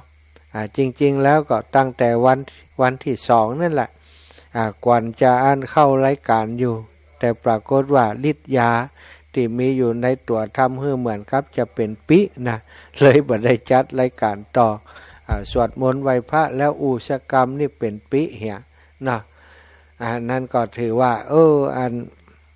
บุญรักษาแตะศรัทธาญาติโยมสิ่งที่เฮาทำไว้เนาะก็มาเป็นเกราะป้องกันเฮาในที่สุดอันนี้ก็ต้องขอบคุณครูบาอาจารย์ตัวที่ทำให้อาตมาได้มีโอกาสมีพื้นที่ในการสร้างบุญสร้างกุศลร่วมกับครูบาอาจารย์และบุญนั้นก็ย้อนรอยถอยหลังมาปกปักรักษาให้ได้อยู่รอดปลอดภัยก็จะพยายามเนาะทำหน้าที่ของตนเองที่ได้รับมอบหมายจากครูบาอาจารย์ในพื้นที่ตรงนี้จะอยู่เป็นเปื้อนของปีปออีแม่ไปเมินๆนะเอาบุญเอากุศลเนี่ยมาฝากมาแบ่งมาปันจะมาเป็นสะพานบุญให้กับอีปออีแม่อยู่อย่างนี้มีงานครูบาอาจารย์ถ้าคนนั้นคนนี้เปิ่นไปบ่ได้ก็จะเป็นตัวแทนเปิ่นไปดูแลครูบาอาจารย์วันพรุ่งนี้เนาะก็จะมีกฐินอยู่2ที่สำหรับที่อาตมาฮู้นะที่อื่นที่บ่ฮู้ก็โทรมาบอกจิมก่อนแล้วกันที่วัดแม่ห้องไคของตุลุงท่านอาจารย์พระครูชลทานพิทักษ์ที่1แล้วก็ท่านอาจารย์พระอาจารย์สาธิตธีระปัญโยอีกที่1วันนี้ก็มีศรัทธาญาติโยมได้หลายคนหลายท่านเนาะที่วัดแม่ห้องไคที่เปิ่นจะมาวันผูกบ่ได้มื้อแลงนี้พี่น้องเปิ่นก็มาร่วมบุญร่วมกุศลกับตุลุงเรียบร้อยแล้วเนาะบ้านแม่ห้อยเงินบ้านเกิดของตุลุงนี่ก็มีลูกหลานญาติพี่น้องเปิ่นมาตุลุงกำลังเล่าขวัญอาตมาพอดีอาตมาเข้ามาในเล่าขวัญมาเดียวนี่มาหันแล้วอีหรอนี่ศรัทธาแม่ห้อยเงินเปิ่นไข่หันเปิ่นไข่ฮู้ว่ามหาสมชาติเป็นอย่างใดนะศรัทธาญาติโยมเนาะก็ต้องขอบคุณศรัทธาพี่น้องแม่ห้อยเงินเด้อที่บัดเดี๋ยวนี้ขอกลับไปบ้านหนังฟังวิทยุอยู่หันแล้วเนาะขอบคุณที่เป็นห่วงแล้วก็ตะกี้แหมคณะหนึ่งอันนี้มาจากไหนบ่ฮู้ก็ถามหามหาสมชาติเหมือนกันเป็นยังไงแล้วตุลุงมหาสมชาติที่ตกหลังคานั่นอีนะก็นั่งอยู่ไหนฮันโล ได้หันหน้าเพิ่นก็ดีใจนี่นะขอบคุณนะขอบคุณหลายๆวันพรุ่งนี้เนาะที่วัดแม่ห้องไคล้ก็จะมีการตานคงจะเสร็จในตอนเจ้าศรัทธาแล้วก็ที่วัดสถาบันธรรมาภิวัตรของท่านพระอาจารย์สาธิตธีระปัญโยก็จะทำพิธีน่าจะพร้อมกันไล่เลี่ยกันนะเนาะศรัทธาตังลำปางก็ไปที่ลำปางเนอะไปช่วยครูบาอาจารย์อาตมาขออนุญาตลบเหี่ยครั้งหนึ่งเนาะปีก่อนก็ไปช่วยครูบาอาจารย์นำน้องหนุ่งสุ่งซองไปเป็นเจ้าภาพกฐินฮื้อโยมน้องพันนิตราพรหมมินเป็นเจ้าภาพกฐินฮื้อก็วันที่13เหมือนกันปีที่ผ่านมาปีนี้ก็วันที่13เนาะก็มีญาติโยมลูกศิษย์ลูกหาของท่านอาจารย์เป็นเจ้าภาพส่วนที่วัดแม่ห้องไคล้ก็ทางเพพี่น้องทางเชียงใหม่พี่น้องที่อยากจะร่วมบุญร่วมกุศลกับตุลุงถ้ามีเบอร์โทรตุลุงก็โทรมาหาตุลุงได้เพราะตุลุงก็จัดรายการคลื่นสีขาวของเฮาศรัทธาน่าจะมีเบอร์แล้วโทรมาถามเปิ้นว่าเลขที่บัญชีของตุลุงเลขอะไรอย่างจะฮื้ออย่างใดโอนไปอย่างใดอย่างน่ะแต่หลายคนก็จูง่ายเบอร์ท่านอาจารย์มีแล้วท่านอาจารย์สมชาติอยู่หันแล้วจะฝากให้ฝากหอมก็บ่ปฏิเสธเนอะสามารถฝากมาได้อาตมาก็จะปักต้นด้วยของอาตมานะวันพรุ่งนี้เพราะหลายคนหลายท่านก็ฝากให้ฝากหอมมาก็จะเอาปักต้นด้วยกันวันพรุ่งนี้พี่น้องทางเชียงใหม่ก็นัดหมายกันว่าจะมาปะกันที่นี่เนาะโยมแม่อมนวันเล้ากุลก็บอกว่าจะนำญาติธรรมจากทางดอยสะเก็ดมาร่วมบุญตวย จะมาปักตนโดยกันที่นี่ศรัทธาจะฝากให้ฝากหอมก็ได้ระลึกไปถึงญาติโยมทุกท่านทุกคนเนอะพี่น้องต่างเมืองฝางโยมแม่โยมพี่โยมน้องเขาแล้วก็บ้านปังปอยเมืองฝางก็จะมีวันที่15เนอะศรัทธาวันที่15นี่บ้านปังปอยโอ้บัดได้ไปหาเนออีแม่เขาแม่มีชัยพินโยภาสแม่อามกดคำแม่นางเขาอาตมาบัดได้ไปร่วมเนอแต่ก็ทรงใจไปฮื้อเนาะถ้าบัดติดติเป็นเจ้าภาพที่วัดผาแมวก็คงจะไปร่วมกับอีแม่เขาได้เอาไว้โอกาสตั้งหน้าเนาะที่จะเฉลิมฉลองสมโภชศาลาอาคารอเนกประสงค์ของวัดจะไปเนอะจะไปนอนแฮมแก้มมือพุ่นละจะไปธรรมะสัญจรของคลื่นสีขาวที่ปุ้นตยจะหาโอกาสหาเวลาไปช่วยพี่น้องต่างปังปอยเนาะท่านอาจารย์ใหญ่ท่านพระครูอภิวัฒนวิกรมก็ได้ปราลบถึงพี่น้องปังปอยว่าอยากจะไปช่วยงานเปิ้นสักครั้งหนึ่งได้หาทุนสนับสนุนการก่อร่างสร้างแปลงให้เปิ้นก็คงจะหาจังหวะหาโอกาสกันไปแล้วก็ในส่วนของกฐินติกตกค้างที่ยังเหลือเนื้อศรัทธาญาติโยมบางคนก็ถามอาตมาบางคนก็ฟังตั้งแต่ตอนตะวานี้ตอนเจ้าก็ได้ฮู้แล้วว่าวันที่14เสร็จจากที่นี่วันที่13กลางคืนก็13ตอนบ่ายจะเดินทางกลับเมืองปานก็จะไปพักที่วัดตุงโป่งสักคืนเนาะอินดูกุฏิหน่อยหิมน้ำเมินไปนอนเตื่อปกติหนูจะนอนแตนไปเห็นแล้วก็จะไปพักที่หันเนื่องจากว่าโยมคนขับรถที่อยู่ในหมู่บ้านหันนะเปิ้นจะตานหาตานทำหาโยมแม่ของเปิ้นก็จะตานทำผิดตายเนาะบรรเทาเปิ้นว่าในวันที่15วันเดือนยี่เป่งเปิ้นก็จะไปเตรียมดาขอบดาครัวไอ้อย่างต่างๆเรียบร้อยแล้วก็จะได้ตานหาแม่เปิ้นวันที่15อาตมาภาพก็เลยถือโอกาสว่าจะไปนอนที่วัดทุ่งโป่งวันที่13กลางคืนวันที่14จะไปตานกฐินที่วัดบ้านทุ่งซึ่งวัดนี้เป็นวัดที่ครูบาอาจารย์อีกรูปหนึ่งที่อาตมาเคารพนับถือแล้วก็มีเมตตาอุปถัมภ์อาตมาตอนโครงการธรรมยตราเพื่อการศึกษาท่านได้เป็นประธานโครงการฮื้อนะถ้ามันบ่มีโครงการถ้าบ่มีไผพระผู้รักผู้ใหญ่สนับสนุนทำอย่างมันลำบากสถาก็ได้หลวงพ่อรองเจ้าคณะอำเภอเมืองปานเป็นประธานฮื้อในช่วงแรกก็ทำให้ได้ครับเคลื่อนโครงการนี้เป็นไปด้วยความเรียบร้อยได้เดินทางตามวัตถุประสงค์และก็ได้ปัจจัยมาช่วยโรงเรียนตามติดตั้งใจ ท่านพระครูโสพลพัฒนวิกรมเจ้าอาวาสวัดบ้านทุ่งตำบลแจ้ซ้อนอำเภอเมืองปานจังหวัดลำปางอาตมาจะไปทอดกฐินที่วัดเปิ้นในวันที่14ก็กะว่าจะทอดตอนบ่ายแต่ว่าไปถึงตอนเช้าก็คงจะมีกิจกรรมสมโภชกันสักเล็กน้อยเนาะศรัทธาญาติโยมได้จุบใจศรัทธาญาติโยมจะได้ชื่นใจกันที่เดินทางไปก็ดีพี่น้องเจ้าบ้านก็ดีเป็นการมีปฏิสัมพันธ์ต่อกันสร้างบุญสร้างกุศลร่วมกันเสร็จแล้วก็ทอดกฐินหลังจากเพลแล้ว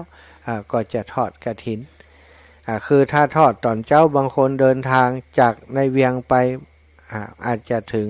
บัดเต่าบัดตันกันจะรอกันสักน้อยช่วงนั้นก็เลยถือโอกาสว่าที่แสดงก็แสดงไปเนาะแล้วก็ใครจะให้เจ้าห้อมก็ได้ให้ห้อมกันหั่นจากนั้นถึงเวลาพระคุณเจ้าฉันก็จะได้ฉันเพลเสร็จเรียบร้อยสถากินเข้าเรียบร้อยแล้วก็จะได้แห่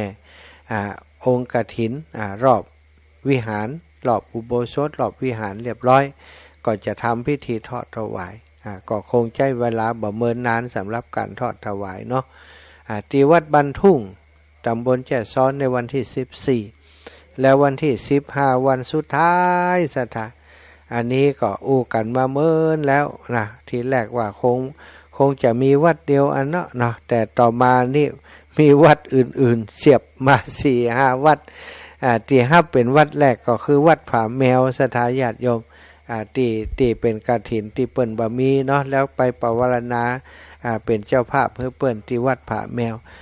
เพราะว่าศรัทธาบ้านผาแมวหันเนี่ยตอนอาตมาเดินธุดงค์ไปถึงบ้านเปิ้นเนี่ยโอ้เปิ้นต้อนรับดีมากแล้วเปิ้นก็ฟังรายการของคลื่นสีขาวมาเมินนานแล้วตัวมีศรัทธาติโทรมาหาเป็นประจำอยู่หลายท่านหลายคนพอทราบว่าที่วัดเปิ้นบ่มีกฐินก็เลยมีจิตใจว่าอยากจะอุปถัมภ์ช่วยเหลือเปิ้นก็หาเจ้าภาพไปช่วยเปิ้นตัวศรัทธาแล้วก็จะพาพี่น้องคลื่นสีขาวจากลำปางไปร่วมเปิ้นตัวแต่ว่าแต่เจ้านี้ท่านสสเขต3คนชนรัฐคนช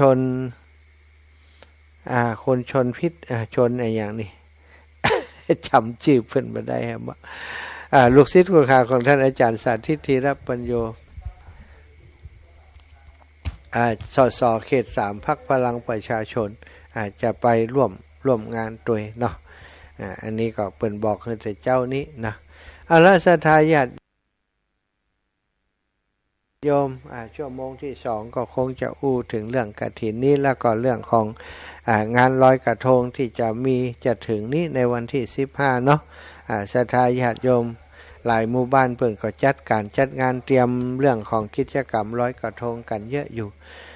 ของที่บ้านทุ่งโป่งนะวันที่15วันเพ็ญเดือน12วันลอยกระทงนั้นเพิ่นก็จะมีกิจกรรมโดยเฉพาะของการตานธรรมโยมเบิ่มนะคนขับรถของอาตมาเพิ่นก็จะตานหาแม่เปิ้นอันนี้ก็อุปถัมภ์เปิ้นอยู่ก็มีศรัทธาญาติโยมหลายท่านหลายคนว่าโอ้อันโยมเบิ่มเปิ้นจะตานหาแม่เปิ้นขอหอมตัวเยี่ยมเน้อท่านอาจารย์นะก็ยินดีเน้อถ้าใครจะบอกผ่านที่อาตมาก็ได้แต่ไกลๆนี้เอาที่วันพรุ่งนี้ก่อนเนาะที่วัดแม่ห้องไคร้ของท่านอาจารย์พระครูชลทานพิทักษ์ศรัทธาญาติโยมท่านใด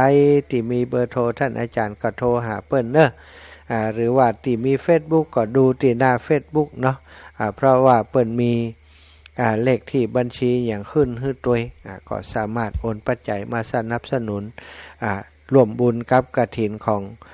วัดแม่ห้องไคร้ได้เอาละศรัทธาญาติโยมได้เวลาที่จะเปิดสายให้ศรัทธาญาติโยมได้โทรมามาจามาสนทนากันแล้วเปิดสายเนอะ0808844173 0808844173 พร้อมที่จะจดชื่อเสียงเรียงนามของคนที่อยากจะร่วมบุญหอมบุญด้วยกันและ 0808844173 เนอะชีวิตที่เหลือเพื่อประโยชน์แก่ชุมชนแก่มวลชนทั้งหลายชีวิตคนเฮาจะมีคุณค่าอยู่ที่เฮาหันคุณค่าของผู้อื่นถ้าเฮาบ่หันคุณค่าของไผเนาะศรัทธาญาติโยมบุญกุศลก็คงบักเกิดขึ้นในจิตในใจเจริญปอนไว้สาเจ้าค่ะอาจารย์เจ้าแม่เจ้าอันแต่เนาะอาจารย์อย่างนี้แม่ก็เข้าใจเนาะบ้านเป็นบ้านอันนี้ของเฮาเนาะเป็นบ้านปัจจุบันเนาะจะอยู่บ้านในเจ้าแต่ว่าแม่ก็เส้นบ้านในนะเจ้านะ บอกกับลูกนี่จะได้ไปหอมตาลหอมบุญน่ะเป็นอย่างเจ้าหลังงามอาจารย์ก็เต้นจะอยู่เนาะแต่หน้าวันนั้นแม่จะไปกฐินกันเลยว่าหมู่พี่น้องว่าก็ดักว่าจะตามยังไหวของก็เลยนำได้มาจ้าจมูกก็จะมาหาเนาะก็เลยว่าได้ไปพาวันนี้นะวันนั้นนะเจ้าโยมแม่แต่เนาะเข้าใจเนาะเป็นบ้านปัจจุบันของเฮาเนาะบ้านปัจจุบันเนาะหาบ้านที่แท้จริงให้กับตัวเก่าเอาความสงบมาให้จิตใจให้ได้เนาะเจ้าสาธุเจ้าภูมิใจแท้แต่กับพันขึ้นสิขามาแบบปี53แล้วเจ้าด่าเมินนานละแฟนรายการตัวยงเนาะเจ้าเนี่ยเป็นจิตเป็นใจเนาะเจ้าอีแม่ขอบใจอาจารย์นะเจ้าขอบคุณเจ้าแม่ขอบคุณเจ้าเจริญปอนอีปอบปอนานประเสริฐไว้สาครับพระอาจารย์ลูกปอติดตามรับฟังอยู่ได้กี่ปอโทปตันชั่วโมงที่2เนาะชั่วโมงที่2เอาไว้ได้ปล่อยเขาดีก่อนนอนดึกถ้าติดตามอยู่ตลอด ครับอย่างชัดเจนเนี่ยลูกได้ยินเสียงเจียวๆเนี่ยปอก็ถึงโอ้เดี๋ยวดีใจแท้เนาะสาธุขอบคุณเสียงแห้งเป็นห่วงอยู่เนาะอีกก็ดูแลตัวเองเนอะดูแลสุขภาพทิมครับกำลังใจลูกขอให้ลูกได้อยู่ดีมีสุขเนอะสาธุพระคุณเจ้าคุณศีลคุณธรรมคุณเทวเทวาเสริมรักษาลูกขึ้นไปตลอดที่จิตหอมมือหายดีสบายต่อไปครับเป็นดีหลวงพ่อหลวงไส้จะบอกจะไม่ออกต่อไปครับสาธุขอบคุณปอนเด้อบุญรักษาป่อครับจะเลินปอน2406ถ้า2506นี่ปีเกิดอาตมานี่2406จากไหนจ้าว่าจากเจ้าท่านมหาเจ้าเจ้าแม่เจ้าจากเมืองป้าเจ้าเมืองเป้ากันนี่สาวเมืองเป้ากันนี่เจ้าเมืองสาวแล้วจะแยกเก็ตที่ฝ่ายล่ะสาวเมื่ออายุ17อ่ะเนาะ70ไปเห็นแล้วนี่เดียวเป็นห่วงเด้อที่ว่าเจ็บนั่นน่ะเจ้าโยมแม่เจ้าแม่โอ้กำลังใจเงินเอาไปเด้อหายบุยๆเด้อเจ้าหัวยังบวมอยู่แม่หัวยังบวมแขนยังเจ็บอยู่เนอะสาธุขอบคุณแม่นะเจ้าวันหน้าจะโทรใหม่เนอะสาธุบุญรักษาโยมแม่เจริญปอนอีแม่อีป่อแม่บัวลอยชัยสวรรค์แม่ก็ได้ยินท่านว่าท่าน3วัดแม่นก็เจ้าใจละแม่วัดอันตุลุงนี่หาแล้วก็วัดอันบันทุ่งแล้ววัดผาแมวโยมแม่เจ้าแล้วเขาคงได้ตามแล้วเนาะตอนนี้ไปเนาะกฐินเนาะปีหน้าปุ่นน่ะถ้าอยู่หลอดไปถึงปีหน้าก็ได้ตานอยู่โอ้ได้ตานกาปีนี้มันจะได้ตานอีปีหน้าได้ตานนะแถวน้อยกะเจ้าขอบุญกุศลของเขาที่แม่จะฝากคือ300นึก3วัดเนาะว่า3วัดเจ้าจ้าแม่ก็ฮู้แล้วเนาะว่าน่าบุญได้ยินบางวันก็ได้ฟังบางวันก็ไม่ฟังวิทยุเป็นอย่างพวกวันนี้ได้ยินที่สุดได้วัน2 รอบเนี่ยสาธุบรรลับแม่ก็ไปทำบุญตัวเจ้าสาธุก็คือลูกหายเว้ยเนาะขอบคุณนะแม่นะไปก็หายไปโดยทำบุญนึกเจ้าแม่สาธุเจ้าวันศุกร์แม่จะอุ้ม300เจ้าสาธุแม่บัวลอยชัยสวรรค์เป็นเจ้าภาพด้วยกัน300มาแล้วแม่อุ้ยหลงบ้านบกอยากเจ้าท่านมหาเต้าบัดรับบัดนอนได้ชื่อใหม่ใช่ฮะมหาบุญรอดใช่ไหมใครก็มหาบุญรอดกะบุญรอดแต่เนี่ยถ้าบุญรอดก็ดีกว่าเขาว่าบัดรอดเนี่ยอย่าชื่อรอดนี่มันดีนะถ้าเขาสาธุแม่พันหอมพันหายเจ้าได้ยินเสียงแม่หลงนี่คิดถึงแม่นั่นสุกันทาแม่สายเขาเนี่ยดับปิ้งวางนี่เจ้าอันนี้แม่แก้วแม่สายแม่แก้วพญาสมบ้านหนองอ้อแม่สายอนุโมทนาตัวเนอแม่ก็เคยนอนแต่มันหนีไปโอนไปอย่างอยู่คนเดียวอนุโมทนาก็ได้ละแม่ขอสาธุอนุโมทนาตัวเนอไปตามวัดไหนแม่ก็ไปตามตัวเนอเจ้าได้เลยยกฮือเลยเนอะเจ้าได้ยินแม่ก็ถามหาว่าอันท่านมหาเพิ่นเดี๋ยวหายละก้ากะสนได้เพิ่นมาออกอากาศก็ถามหาอยู่อันน่ะก็เป็นห่วงอยู่เจ้าโยมแม่นัดเดินเนอเจ้าแม่เจ้าสาธุแม่ก็อยู่คนเดียวนี่ท่านมหาอยู่คนเดียวเนอะสาธุเจ้าแม่มาบ้านแม่นากลางลี่ลำพูนเจริญปอนจ้าไว้แต่จ้าวันนี้กับป้าไม่สายเหมือนกันนะวันนี้นะแม่สุขันธาเหรอสบายดีก่อป้าไม่ใส่คนเดียวป้าที่นี้มาทานแม่สู้กันกึดเติงหาจะไปจะสดไปเอาสักวันก่อนลอมแลมไปสาธุเน้อแม่เน้อจะ เจริญป้อนโยมปินีบ้านอำเภอสูงเม่นมาสการเจ้าพระอาจารย์เจ้าไว้ชาเจ้าวันนั้นหันกฐินวัดพระโพธิ์เปิ่นบ่ได้ใช้สายห้อยคอเนาะหน้ากากเลยอักเสบใหญ่เลยแขนห้อยตลอดวันไหลเตียวไปเตียวไม้เนาะมืดตะหน่ายเนาะอย่าเจ็บแต่เสียเจ็บแต่นอนให้ไปวัดนอนให้อีซ้ำไปวัดอันนี่ก็วัดอันปากทางเจริญเจ้าไปเพิ่นแหมแต่ซับหนาวซับเย็นบนดอยแหมเลยเนาะเจ้าสาธุแม่เด้อเจ้าหายเร็วๆนะเจ้าขอบคุณเจ้าแม่น้อมสุภาวงศ์เจ้าแต่ทุกเจ้าว่าได้อีแม่บุญนักกว่านี้จ้ะถ้ามีบุญเรียบร้อยเนาะวันที่15นี่ก็อย่าวัดตาจางนี่แหละเจ้าวัดบ้านแม่กะตาจ้างนี่ไปช่วยกันเนอะใครอยู่ใกล้ๆวัดท่าจ้างเพิ่นมีวันที่15เนาะตอนเจ้าก็วัดตอนบ่ายตอนเย็นเจ้าตอนเย็นเนาะเพราะว่าตอนเจ้านี่มันหลายอย่างเนาะแม่เนาะเพิ่นก็ทำบุญตักบาตรซะปะเปิ่นเตดทำแหมเจ้าก็จะฟังธรรมเจ้าแม่เจ้าสาธุขอบคุณแม่น้อมสุภาวงศ์ปะกันตอนตักบาตรเทโวแล้วอีแม่เจริญปอนได้ทุกปีเลยเจ้า4ตัวเดียวอย่างจ้าอีแม่4ตัวเดียวนี่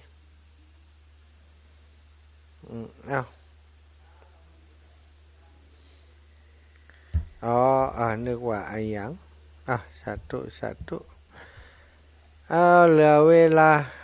21:55 นาทีสรุปสายสักน้อยรอวันนี้ขอบคุณกับศรัทธาสาธุชนอีป่ออีแม่เฒ่าแก่ทั้งหลายที่โทรเข้ามาในรายการเนอะแม่กาญจนาชัยนรินทร์กอกไฟฟ้าศพตุ๋ย3สายไม่ได้รับแม่น้อมสุภาวงศ์โยมปินีสูงเม่นแป้แม่มาบ้านแม่นากลางลี้ลำปูนแม่แก้วพญาโสมแม่หลงบ้านบวกลี้แม่บัวลอยชัยสวรรค์แล้วก็แม่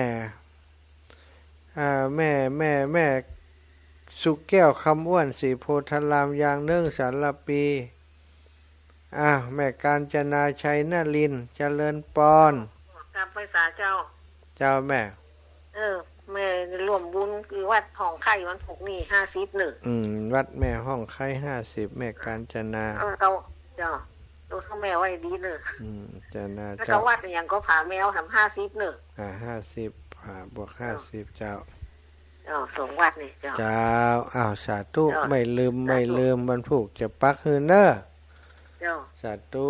อนุโมทามิแม่กาญจนาชัยนรินทร์ไปฮือลืมแต่เนอะอีแม่แม่สมบูรณ์บ้านไร่ศิลาทองปนานประเสริฐนาน้อยแม่บ้านใหม่วังมนป่อบุญธรรม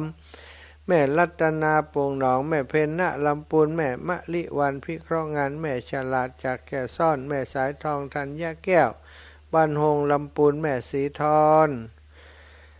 ป้าไผ่สันทรายแม่อุ้ยอินแม่สาบเสเบิงคุณโยมสุดารัตน์ชูโฉมแม่ชวนชมพูแก้วบันโป่งใต้แม่แก้วบันกาดโป่งเรนูชัยวงศ์จากเชียงใหม่สายสุดท้ายบันไหลศิลาทองแม่คิดฮอดหลายคิดฮอดหลายเด้แล้วก็หอมบันแม่ของใครที่แม่กินเนาะเจ้าแม่สมบูรณ์แม่ห้องไข่เท่าไหร่แม่100ก็ได้แม่สมบูรณ์100เจ้าแม่จะโอนทีหลังเจ้าแม่ขอบคุณอนุโมทนาบุญเวลาหมดแล้วศรัทธาญาติโยมทุกท่านทุกคนเนอะเวลาหมดเวลาขอนำรายการจากลาไปโดยเวลาเพียงเท่านี้ขอความสุขสวัสดีบังเกิดมีแก่ศรัทธาทุกท่านทุกคนจัตตารโอธัมมาวทันติอายุวันโนสุขังพระลัง